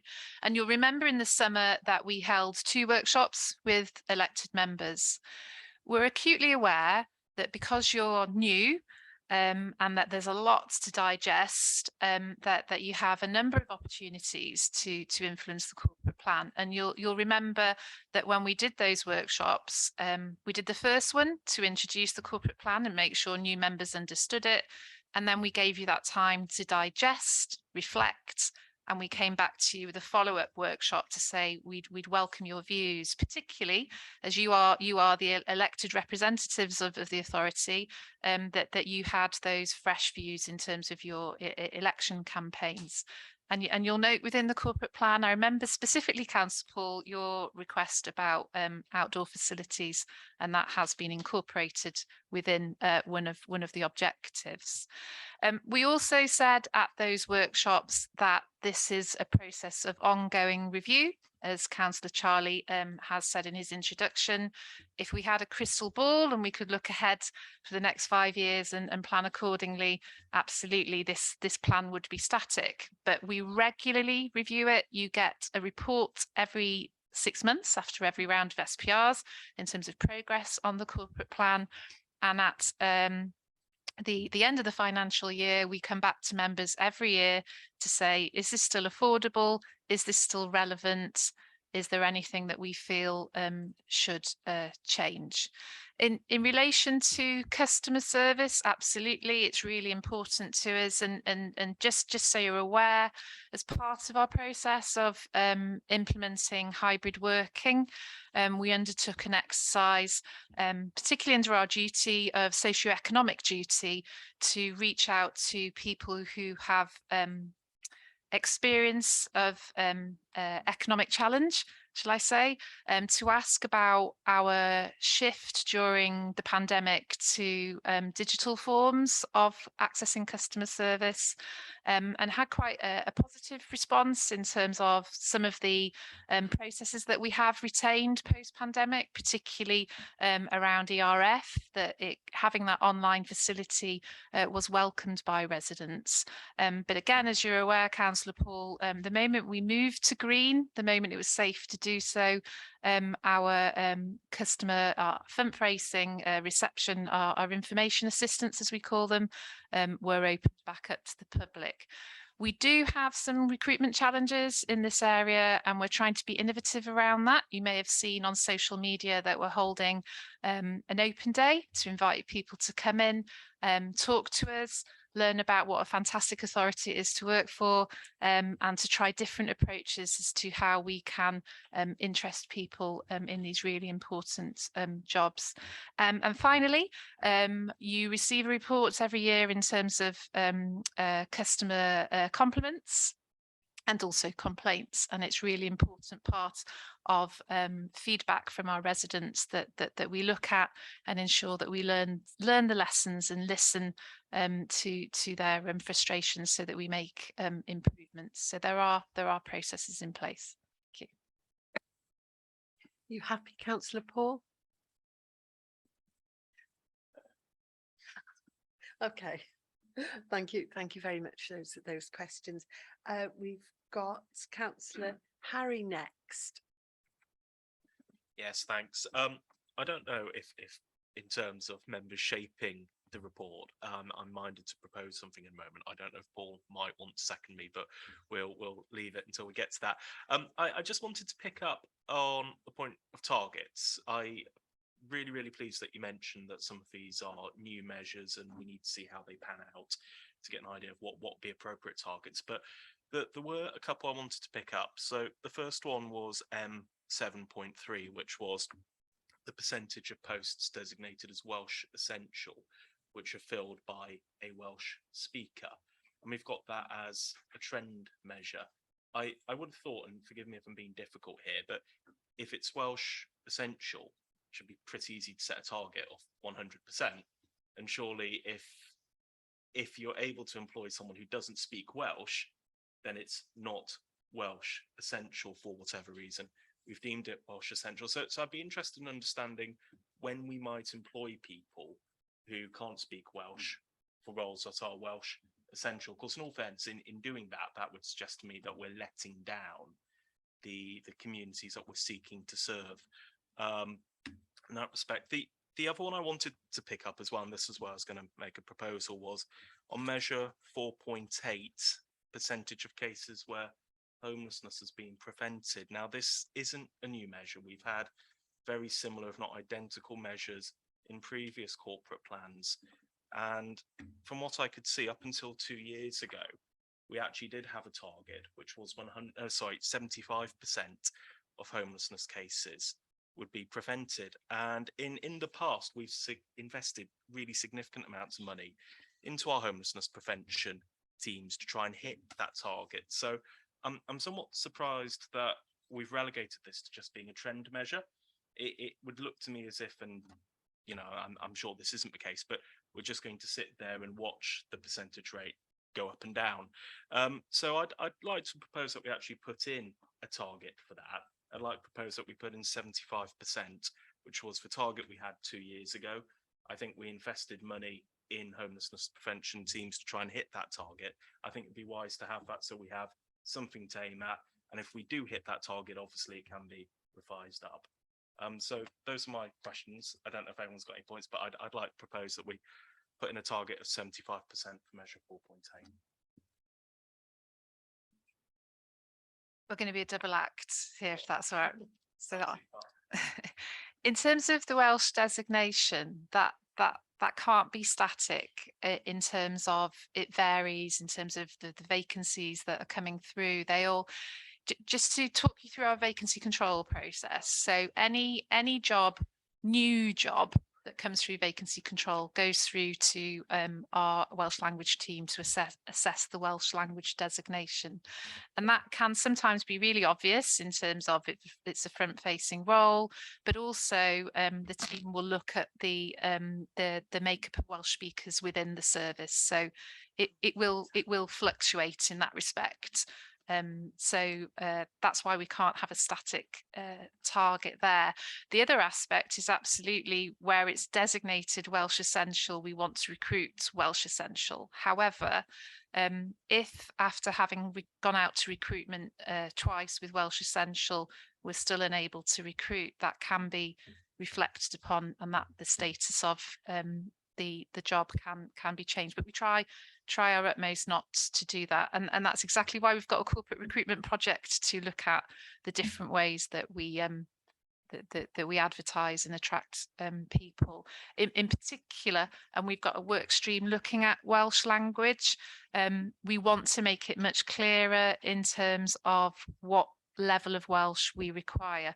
And you may have seen that a good example at the moment with the chief executive recruitment pack, where we made it clear that whilst we need a certain level of Welsh speaking, we provide a translation facility which can support in terms of written documents. So we want to make that process clearer for all prospective candidates. We're aware that perhaps fluent Welsh speakers may not have the confidence and apply for roles. We've had examples of that where we've put something out, Welsh Essential, not been able to recruit, put it out again as desirable, and actually had fluent Welsh speakers apply.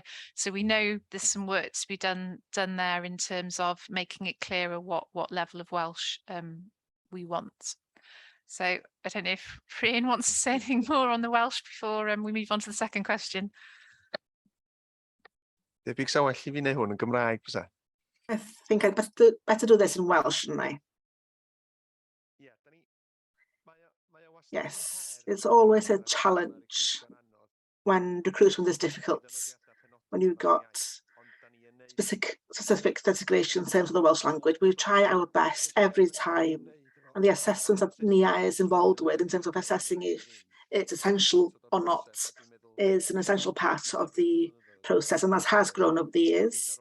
There's quite a robust process by now in terms of the way that NIA assesses these posts. So after saying that, I do think there is potential to do more.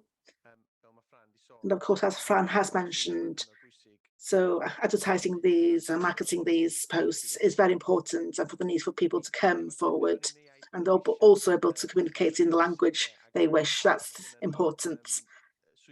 And we have got posts, especially that are public facing.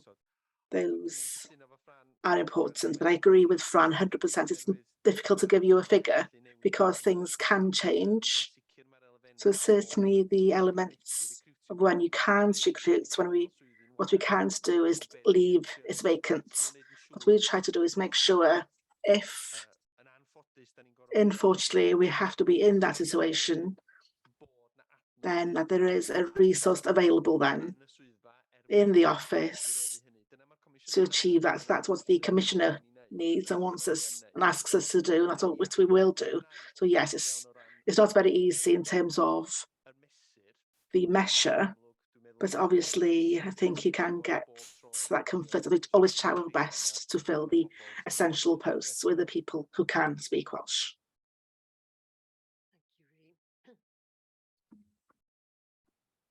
Shall I answer the second question? So measure 4.8. I mean, as we've seen, haven't we, over the last couple of years, I don't think anybody would have predicted the significant rise that we've seen in cases of homelessness. And the rationale behind, at the moment, not setting a target is that actually that landscape going forward is still very uncertain. And we are seeing, we've seen the unprecedented levels of homelessness. And because that landscape is constantly changing, it's actually very, very difficult to be able to forecast and set a target, because that's why we're proposing it as a trend measure to see how it behaves. Having said that, the rapid rehousing transition plan project, which looks to make those periods of homelessness brief and non-repeated, that is being developed at the moment, and the benefits that have been identified as part of that project, I think they're being reported through Economy in Place Scrutiny, is a way of us measuring that we are helping to improve the situation in terms of homelessness. But I think in terms of setting a target at the moment, it was felt by the service that because of the very unpredictable increases that we have seen over recent years, if we'd have forecasted that, we wouldn't have been able to predict the significant increases. At this moment in time, that's why I think it's prudent to not set a target. I don't know if Sam is still on the call, whether she wants to add anything. Oh, thank you, Sam. Hi, yeah, good morning again. I'd have to agree with Amanda. I think in the report it does say that our last outturn against this particular measure, we achieved 67% prevention, which is a significant reduction on the previous years, because I think we'd actually exceeded the targets in previous years. But due to the change in policy direction from Welsh Government as a result of COVID, obviously we have a responsibility to accommodate more homeless people, and also the cost of living crisis, the number of Section 21 notices that we're seeing being issued from the private renter sector does mean that we have very little opportunity to actually prevent homelessness in lots of circumstances. So I think at this time, I think it is prudent for us to not at this point. Thank you, Sam. Jane. Thank you. I fully understand the rationale for why you're asking, Harry, because particularly when you're talking about percentage, it would seem to make sense that we could do that. I absolutely share Sam's concern about it.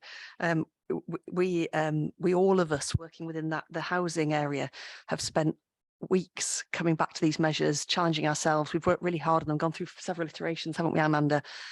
This one in particular, I think, just to expand on what Sam said about the change post-COVID, so people people may not be aware in the chamber that there used to be only a limited number of reasons for which you could declare yourself homeless.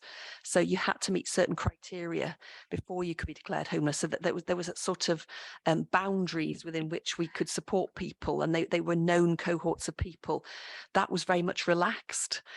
So now there are all sorts of different reasons why people might present as homeless, and we have no option but to support those people. So the playing field has changed entirely.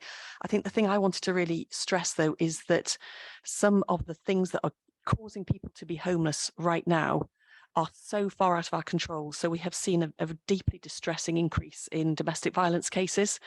And you can imagine those sorts of cases, the amount of prevention work you can do to keep people in their home is going to be limited. And that the team are doing work with a number of people in very sensitive situations like that, where of course we want to do prevention, but also there is a safety and a vulnerability element that we need to take into account. I think the other thing to bear in mind is when you look at the numbers of people we're helping, it may be, ironically, that we could end up preventing a higher number of people becoming homeless than we've done in the past, but the proportion is lower because of the size of the problem. So if you can imagine from the team's perspective, they may be helping more, doing really important work, but it looks on a corporate plan like they're failing and they're flagged as red. And given the strain on that team at the moment, I don't feel that would be a fair ask to make of them. So for those reasons, I would prefer, given how much is out of our control, the scale of this problem, and just the sheer caseload, each individual officer traditionally would normally be dealing with between 30 and 40 cases. The majority of them at the moment are dealing with 100 live cases each. So I would really ask for members' consideration that we keep this as a trend measure this year. As Amanda said, this is a document we review annually, and perhaps we could reconsider that next year depending on what this year has shown us. Thank you. Thank you, Jane. You have Councillor Harry. I just wanted to pick up a couple points there. Look, I entirely take on board the comments about changing landscape around homelessness prevention, homelessness legislation. I get that. I'm a little bit surprised that we're saying the problem has grown and therefore we're concerned we may not be able to hit the target. In 2019-20 and 2018-19, we didn't hit the target, but we knew there was a target, and that's why we invested money and made changes to try and hit the target. And we did that successfully. I'd have thought having some sort of target to aim at is a very clear statement of intent. This is what we want to do. This is where we want to see figures going. I appreciate the point that this is going to be reviewed. Was it 6 monthly? Did I hear? Or was it annually? We would normally review it annually, but it will be an ongoing review. I mean, the corporate plan will review annually, but in terms of the measures somewhere that says that it's a baseline year, we would look at the measures at the 6-month period to see whether a target can be set based on that 6-month period. But for this measure, we would review it annually, and I don't believe there was a target last year either. No, for this there wasn't measure. last year, but there was the year before. Right. Okay. And I'm not sure why that target would have been removed. I'm assuming because of the change in. I think it's been changing pressures. Yeah. I think I'm a real advocate for having targets because I think it helps to focus the mind and gives us a clear sense of where we've got pressures and where we maybe need to improve performance. Where I don't think a target helps us is where we've got so many factors that are out of our control. So where there are things that we can deliver within circumstances that we have control of, then we absolutely should have a target to drive that performance. But in this particular area of work, there is so much that is out of our team's control that setting a target would seem a sort of fairly empty action because it would be so difficult to put a number on it given the current circumstances and what's changing in the environment around it, that it wouldn't have much meaning for us as a team and wouldn't really help to motivate the team in terms of trying to achieve it because they would know it hadn't got any kind of robustness behind it. Okay, thank you very much for this explanation. You're happy, Councillor Harry? To a point, okay. Councillor Sean, then Councillors Gromway and Gareth. Thank you. My first question's already been discussed, so I'll forget that one. The second one was, how are we going to communicate more with the people, because there are vast amounts of residents that aren't informed, they don't feel included, and they're not listened to. Well, they feel they're not listened to at all. And if I make a small example of this, I know it was very last minute when the bin men changed the day for the Queen's funeral. And I went around the areas close to me, and I would say there was 99% of the people all put the bins out on the wrong day because they were unaware of it. Now, if I'm assuming that with the council tax, we all have emails. So could we not have maybe on something important like that, email the people? I don't know. I'm just bringing up the conversation because there are so many people in my community that are completely unaware of anything that goes on in the council. I'm asked all the time and I try, but I'm only one person, and there are a vast amount of people out there that have no communication with the council at all. Thank you.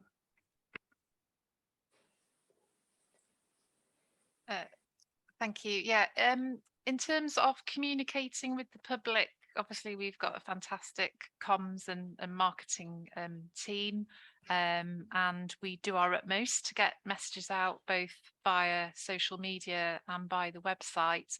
But also we make sure that all 55 elected members are informed of key changes in order that you can assist us by conveying that within your ward as well. We, in terms of the engagement side, not just communication, it is a challenge without a doubt. We are reviewing the participation strategy at the moment. We need to do that as part of our requirements in the Local Government and Elections Act, but regardless of legislation, we are constantly looking at different ways to get the public's views. And we're doing that by, we've just launched a new engagement forward work programme, which will allow all our officers to put the key engagement work that they're undertaking in a corporate database, so that we can all learn not just about what is it that the public are telling us, but also are there lessons to be learned in terms of the methodology that we use to engage, because we try all sorts of different ways of engaging with the public, and we're also trying to do that. We're trying to be smart by doing that on a regional basis as well. So as part of developing the corporate plan, there was a regional engagement exercise to undertake to gather the views of what we've classed as the seldom heard, so minority groups, making sure that they have their say.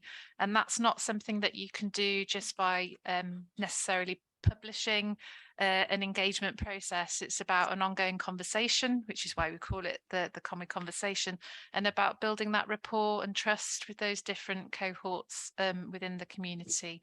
So we're trying to do that through a network on a regional basis, working in conjunction with the Public Service Board.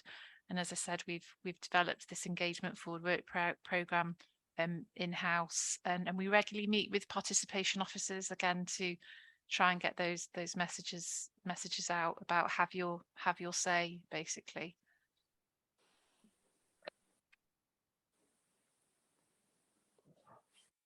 Yes. Okay. Thank you.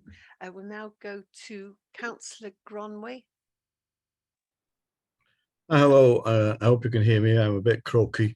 I've got some horrendous cold. Anyway, corporate plan is a vision that we all aspire to. I know I've been involved in corporate plans over the last 30 odd years, and we would all like to do everything for everybody, resources permitting. Of course, that's not the case. And certainly circumstances outside our control very often dictate of what we can actually do. Now, I've been very proud to be a member of Conway now for the last 25, 30 years to deliver excellent services. We could always do better given the resources. One of the biggest challenges we have as far as frustration with dealing with the residents is our real issue as far as staffing resources. And I've never seen a period in my time as a councillor when we've got such a shortage of staffing. And it is extremely frustrating when we hear about the cost of living crisis and all the pressures facing our residents, that we cannot seem to fill these posts. And inevitably, the staff that are in post being asked to do more and more. So I think when we decide on our budget, which we will be doing in a few months, that we need to bear this in mind, referring to the point that Paul made, that he was very disappointed that we weren't delivering what was in our corporate plan. Well, it's an ambition, and ideally we would deliver that, as I said, if we had the resources, but we will have choices when it comes to the budget. I know that Paul has said before he would like to present a zero council tax. Well, okay, but that comes at a cost, obviously, because all departments have been asked to look for at least 8% savings across the board. That inevitably means a cut in services. So bear that in mind when you're putting your hands up for council tax later on this year, that we need resources to deliver the services. We also have to look all the time at making efficiencies, and that's what we're doing as my part, the cabinet in ERF now looking at efficiencies. But that inevitably will mean that some services will have to go into a reduced level of service. So it is very frustrating. The homeless issue, very frustrating. I have never seen so many people on the housing list, but at the same time, our growth population in Conway is on the decline. So it's not as if we've got more people, residents of Conway, that need housing. It's the fact that outside pressures mean there's far more pressure on our homeless team. It is a sad reflection, I think, of the society we now find ourselves in, the way everybody is expectant of the authority to do everything. Because so much of what we do is the basic services. And unless we have the resources to do that, we cannot achieve all those aspirations. So it's just a word that I'm committed, even after all these years, to deliver the best services that Conway can. But we also need to remember that we are under immense pressures on our budgets to deliver that, and our staff are doing the very best they can in very difficult circumstances. Thank you, Councillor Gromway. Councillor Anne. Thanks, Chair. A couple of things, but one thing mainly, but before I get to it, if I could just respond to Sian, I think, people who are returning councillors will have heard me repeat what Sian has said in terms of communication, and probably what Paul has actually said in terms of customer service, because I think they're both valid points, and it is a journey that we should never give up on, really. But one of the solutions we've talked about in the past, and it is a solution, is to have a customer contact management system.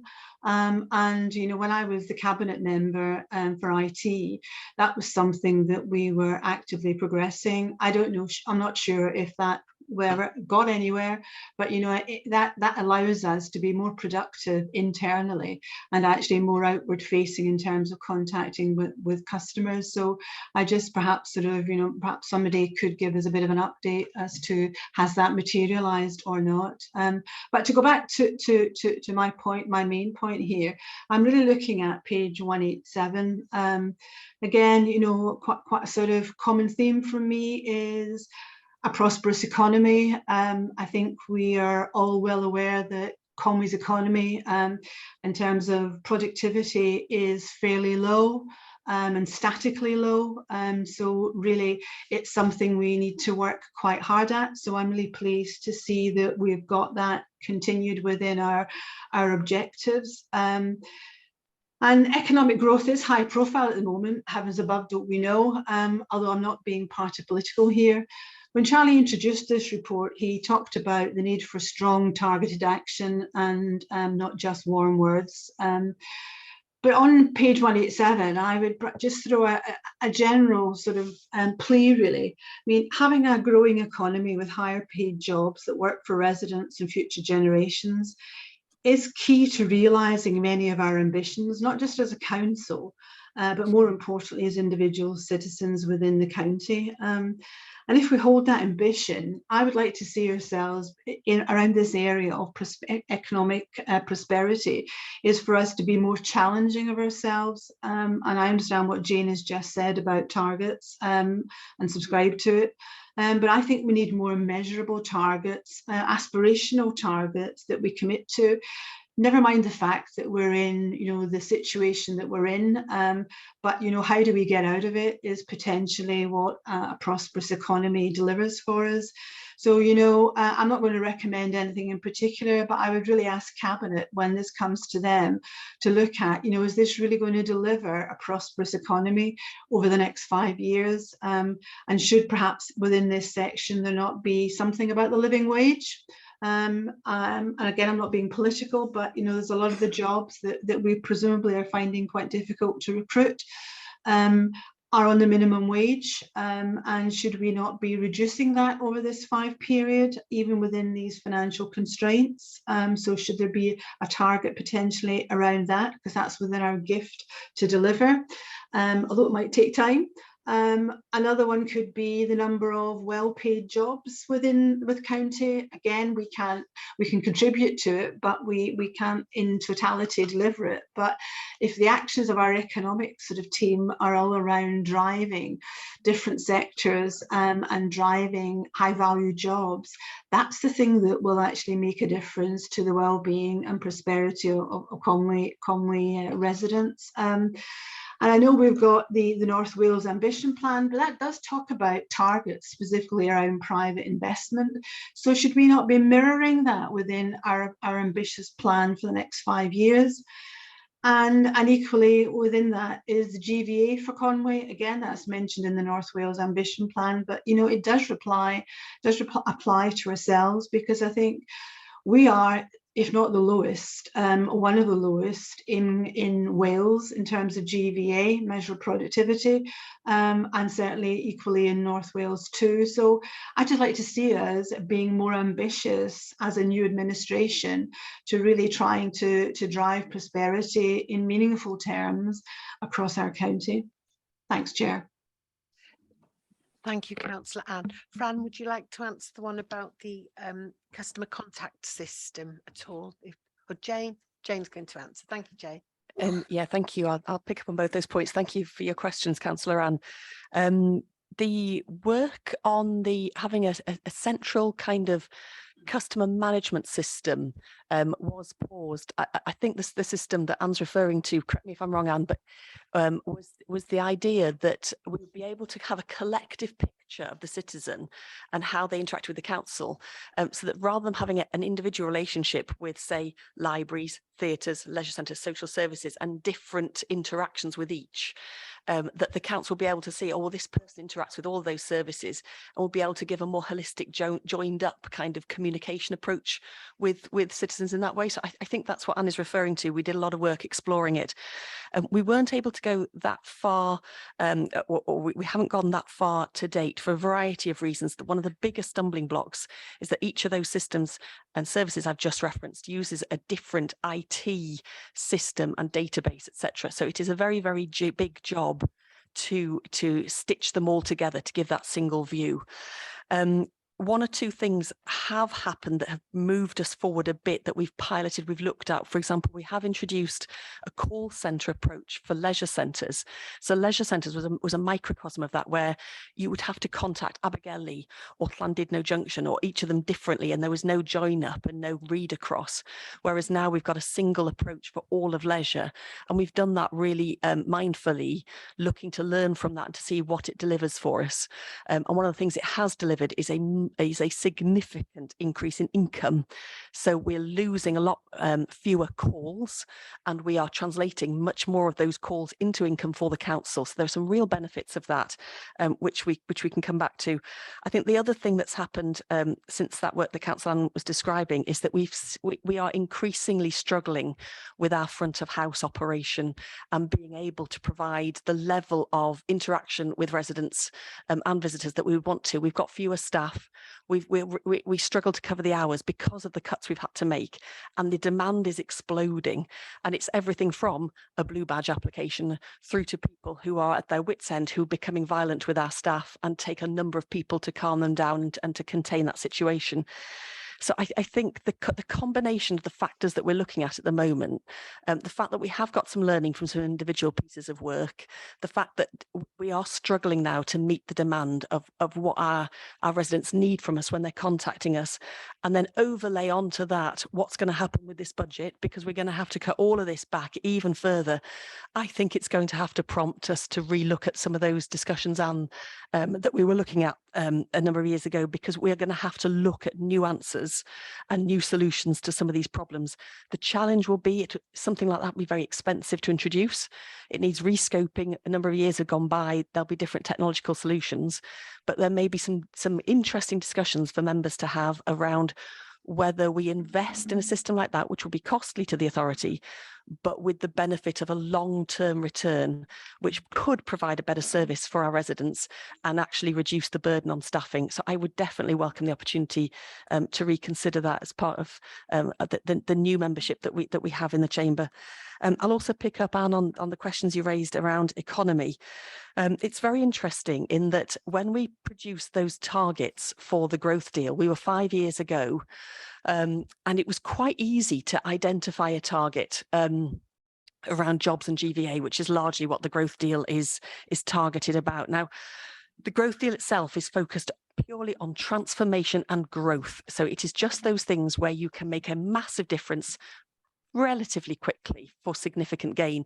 It doesn't touch things like the foundational economy, the need for a kind of holistic approach to your economy.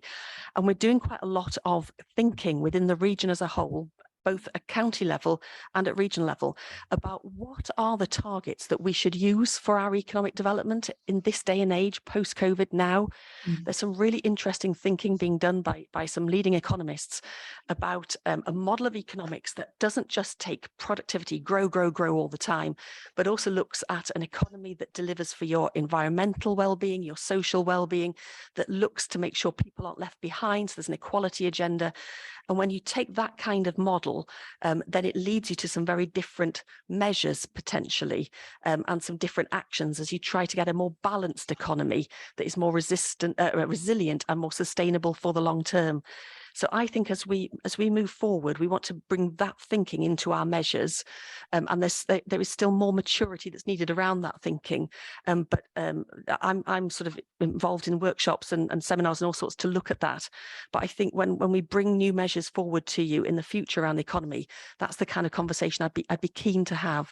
How do we get a really rounded economy that works for people in their entirety, and it isn't just about desperately trying to drive wealth at the expense of the planet and our communities. Thank you very much, Jane. Are you content with the answers, Councillor Anne?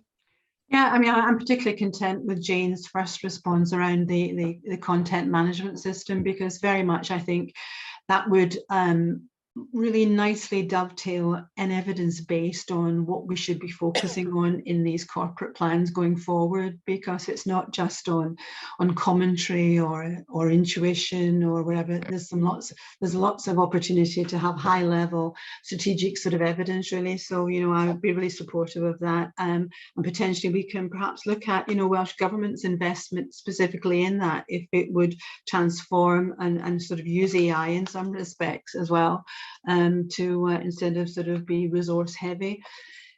And I think it's very interesting what Jane has said on the economy, and I understand that, and I don't disagree with any of it. The only thing is, if you ain't got a job and you haven't got a decent sort of income as a young person coming out of university, you're not going to stay here, no matter how nice the area is. We know that. So whilst I'm not against that approach, I do think in terms of careers and jobs in Conwy County, I think it's a big opportunity not to be missed, really, to drive it in the next 5 years. And that's why I sort of raised the points that I did. But I thanks for your comment, Jane. Thank you very much, Councillor Anne. We've got Councillor Gareth and Councillor Chris Hughes, then we're moving to the recommendations. Thank you. Comment really. I just think that the emphasis on the Welsh language seems to be quite narrow, and maybe we should be looking at, I'd like us to look at it as a more rounded policy and package, so that we're actually supporting the whole culture and how we actually make sure that all our constituents have equal access to opportunities and services and things like that, how we actually support the rural communities, the rural businesses, the agricultural businesses, which seem to be under pressure from threats of cuts in subsidies and things like that. And that has a massive effect on all our constituents, especially the rural constituents. So it's not just the Welsh language, it's that whole package that supports it and the whole culture in the small villages and towns and things like that. And maybe a good example is the recent one which came out with the food banks, which seem to be all on the coastal areas. And we just need to think that we've got constituents everywhere and we need to be able to support them. And, you know, at the risk of rambling on, you know, if we can get the agricultural produce and things like that used locally and in our schools and hospitals and local people are buying it, then surprise, surprise, it cuts down on the carbon footprint of bringing shipping goods in with Arctic lorries and things like that. So it's just having that whole, rather than looking at things really narrowly, but having a much rounder view of everything in the corporate plan. Thanks. Thank you for that, Councillor Gareth. Very good point. And last point, Councillor Chris. Thanks, Chair. Two points really.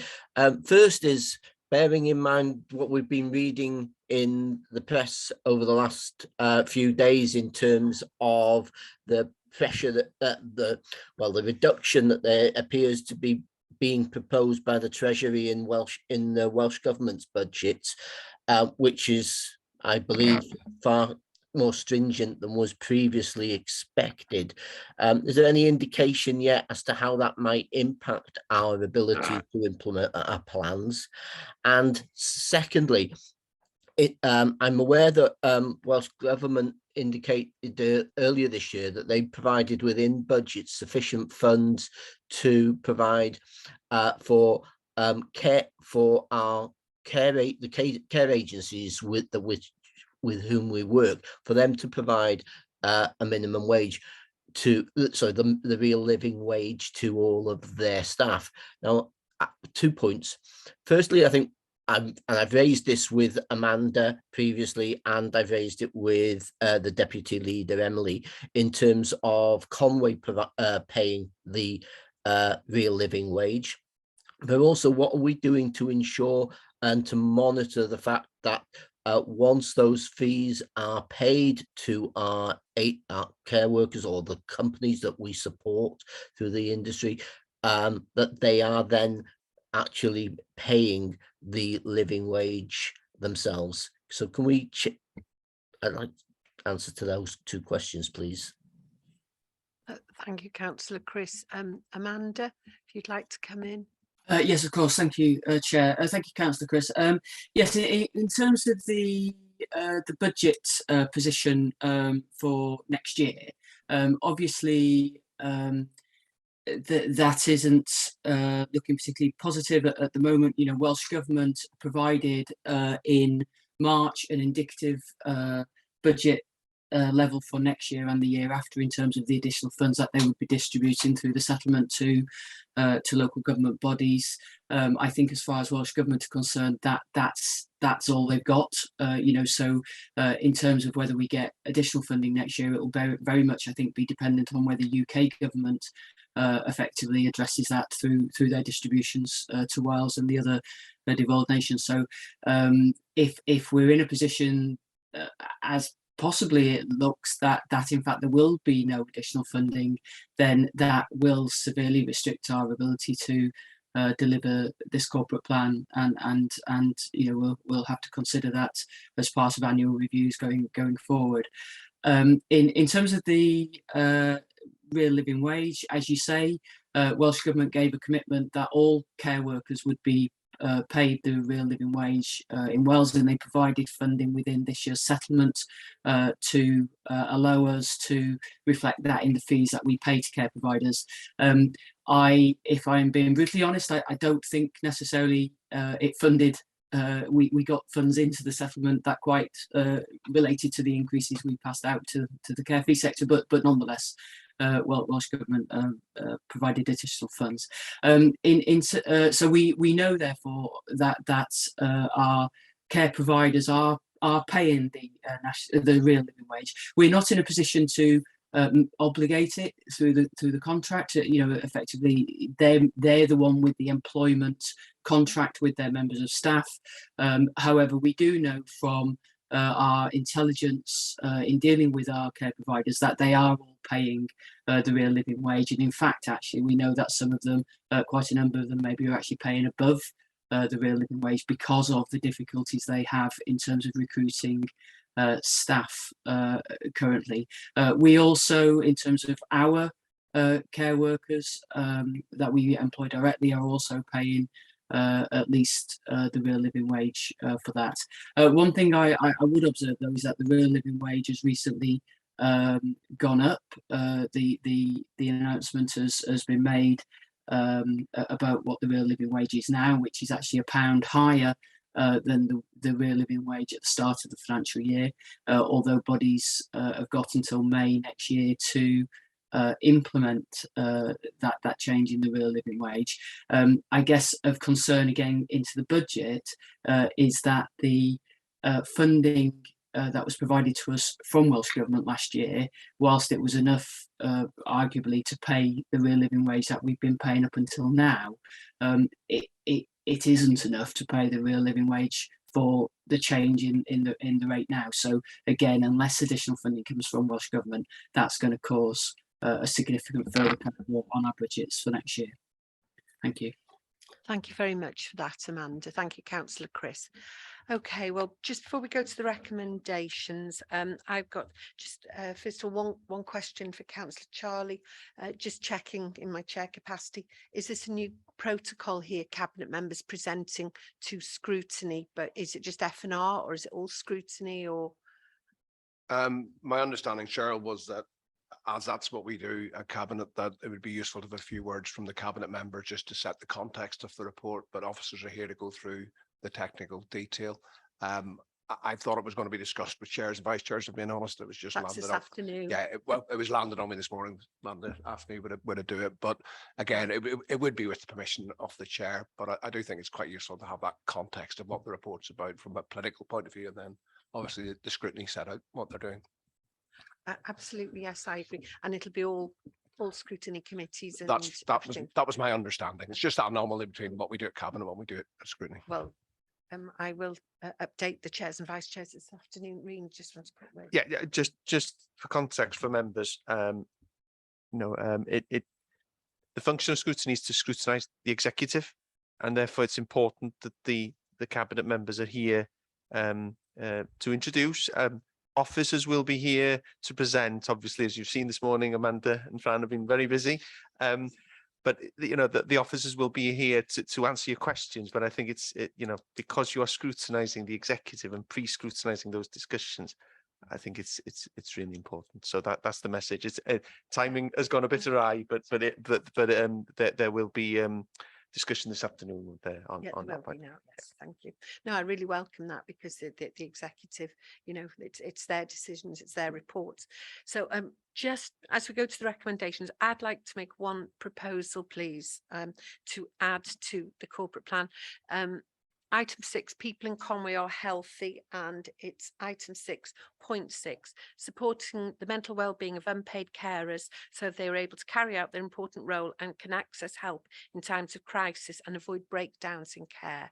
Now, we all know the strain that the pandemic has put on our carers, and I would like to add into that, and I make this as a proposal, add onto that phrase, also providing practical help, support and respite care to our unpaid carers.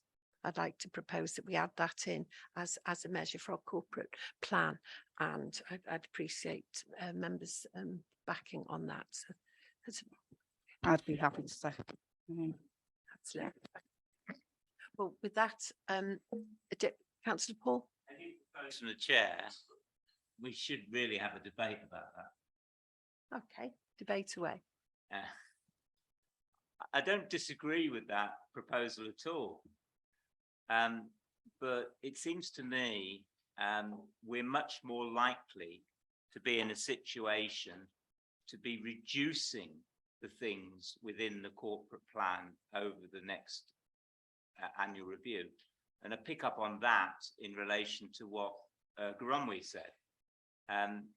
In a sense, we'd all like lots of things on the list to add to and improve. And I suggested I'd like to see investment in customer services and IT and digital services, both regrading staff and improving the offer. And what Jane said was really helpful to do with that.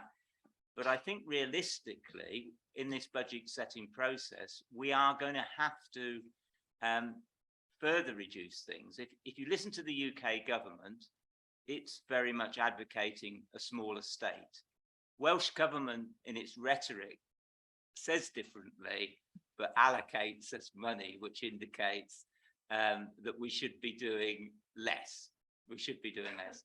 And in this corporate plan, we are not going to be able to do all the things in the corporate plan in this next period. And Gronwy's correct in that analysis. We just are not going to be able to do it. Even if we have a much better Welsh Government allegation to Conway, it's not going to be sufficient to deal with the demand that's coming from the streets. And in terms of the issue of the council tax and freezing the council tax at the present level, that will still mean that quite a lot of my constituents are paying council tax using their credit cards. And we know that's not sustainable.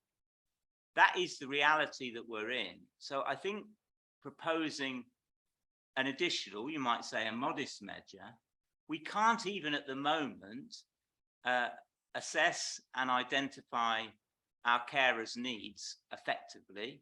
And we can't at the moment necessarily provide our carers with the support they want. So adding more things on is, in my view, an unreality. It's an unreality. Of course, I agree with you. I'd love it to happen, but in reality, it's not going to happen. It's not going to happen, and we know it's not going to happen. So we should deal with that reality. Well, thank you very much for that, Councillor Paul. But before I bring Gareth in, yes, I'm sure if our cabinet members for social care and children families were here, they would agree that you've only got to look at breakdowns in families, in our children with profound disabilities and our adults with dementia, different things like that. The human misery is one thing, but you have to look at it as a spend to save, because when these carers cannot cope, and hence we've built our Bron and Ant disability, our respite centre there, when our carers can't cope, A, the human misery, which is the most important thing, but B, the financial implications. One child with profound disabilities having to go out of county, we all know what the figures look like with that. So that was what was behind my proposal, was a spend to save in that instance. So thank you. Councillor Gareth. Actually, my point is going to be very similar to what you were saying, i.e. if we spend a little bit on the unpaid carers, does that actually prevent the person they're caring for slipping into the paid carers category? And if anything, we should be trying to get more and more unpaid carers to be looked after and supporting them. Thank you very much, Councillor Gareth. Mandy? Similar argument, really. You know, we've heard so much. I know I have during me training and everything. It's got to be about the preventative care, and if we don't put this preventative care in, it will end up costing the council way more, and it brings along a lot more problems. We have so many unpaid carers, that take a lot of the pressure, from the council and the NHS. We need to look after them and making sure respite is there. And yeah, it's hard with the budgets, and everything, but I see this as saving money in the long run myself. So yeah, you've got to look at that preventative care and make sure we are actually putting you know, something in place for that. Thank you very much, Councillor Mandy. And it's about raising the profile of this particular issue, which has come right to the fore during the pandemic. So there we have it, everybody. We've got the recommendations with the addition that I proposed. Could I have a second? Reading, do you want to? Yeah, can I suggest that we take them separately? So we take your proposal first and then go to the substantive recommendation afterwards. Yeah, so we have a proposal and a second for that amendment. So if we take that first of all. Okay, if everyone would like to show on that proposal.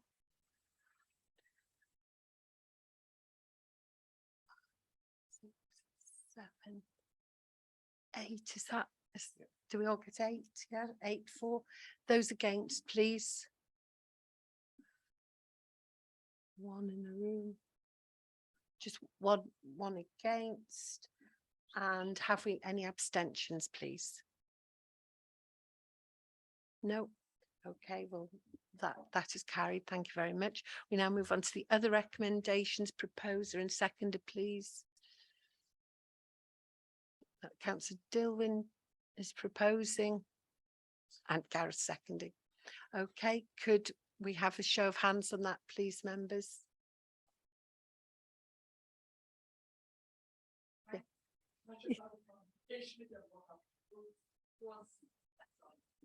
The recommendations in the report, yeah? Yes, 2.1, yeah. Okay, so yeah, to that. Okay, that's great. Anybody against? No? Any abstentions? Councillor Harry, abstain. Okay, so 1 abstention. So that is carried. Thank you very much. Huge thank you to all members, officers, everyone that's taken part today. Really grateful to you all. We have gone on a lot. And I'd also like to welcome Katrin, who I know is with us in her new role in social care. Welcome, Katrin. You're out there somewhere. So, okay, thank you very much indeed, members.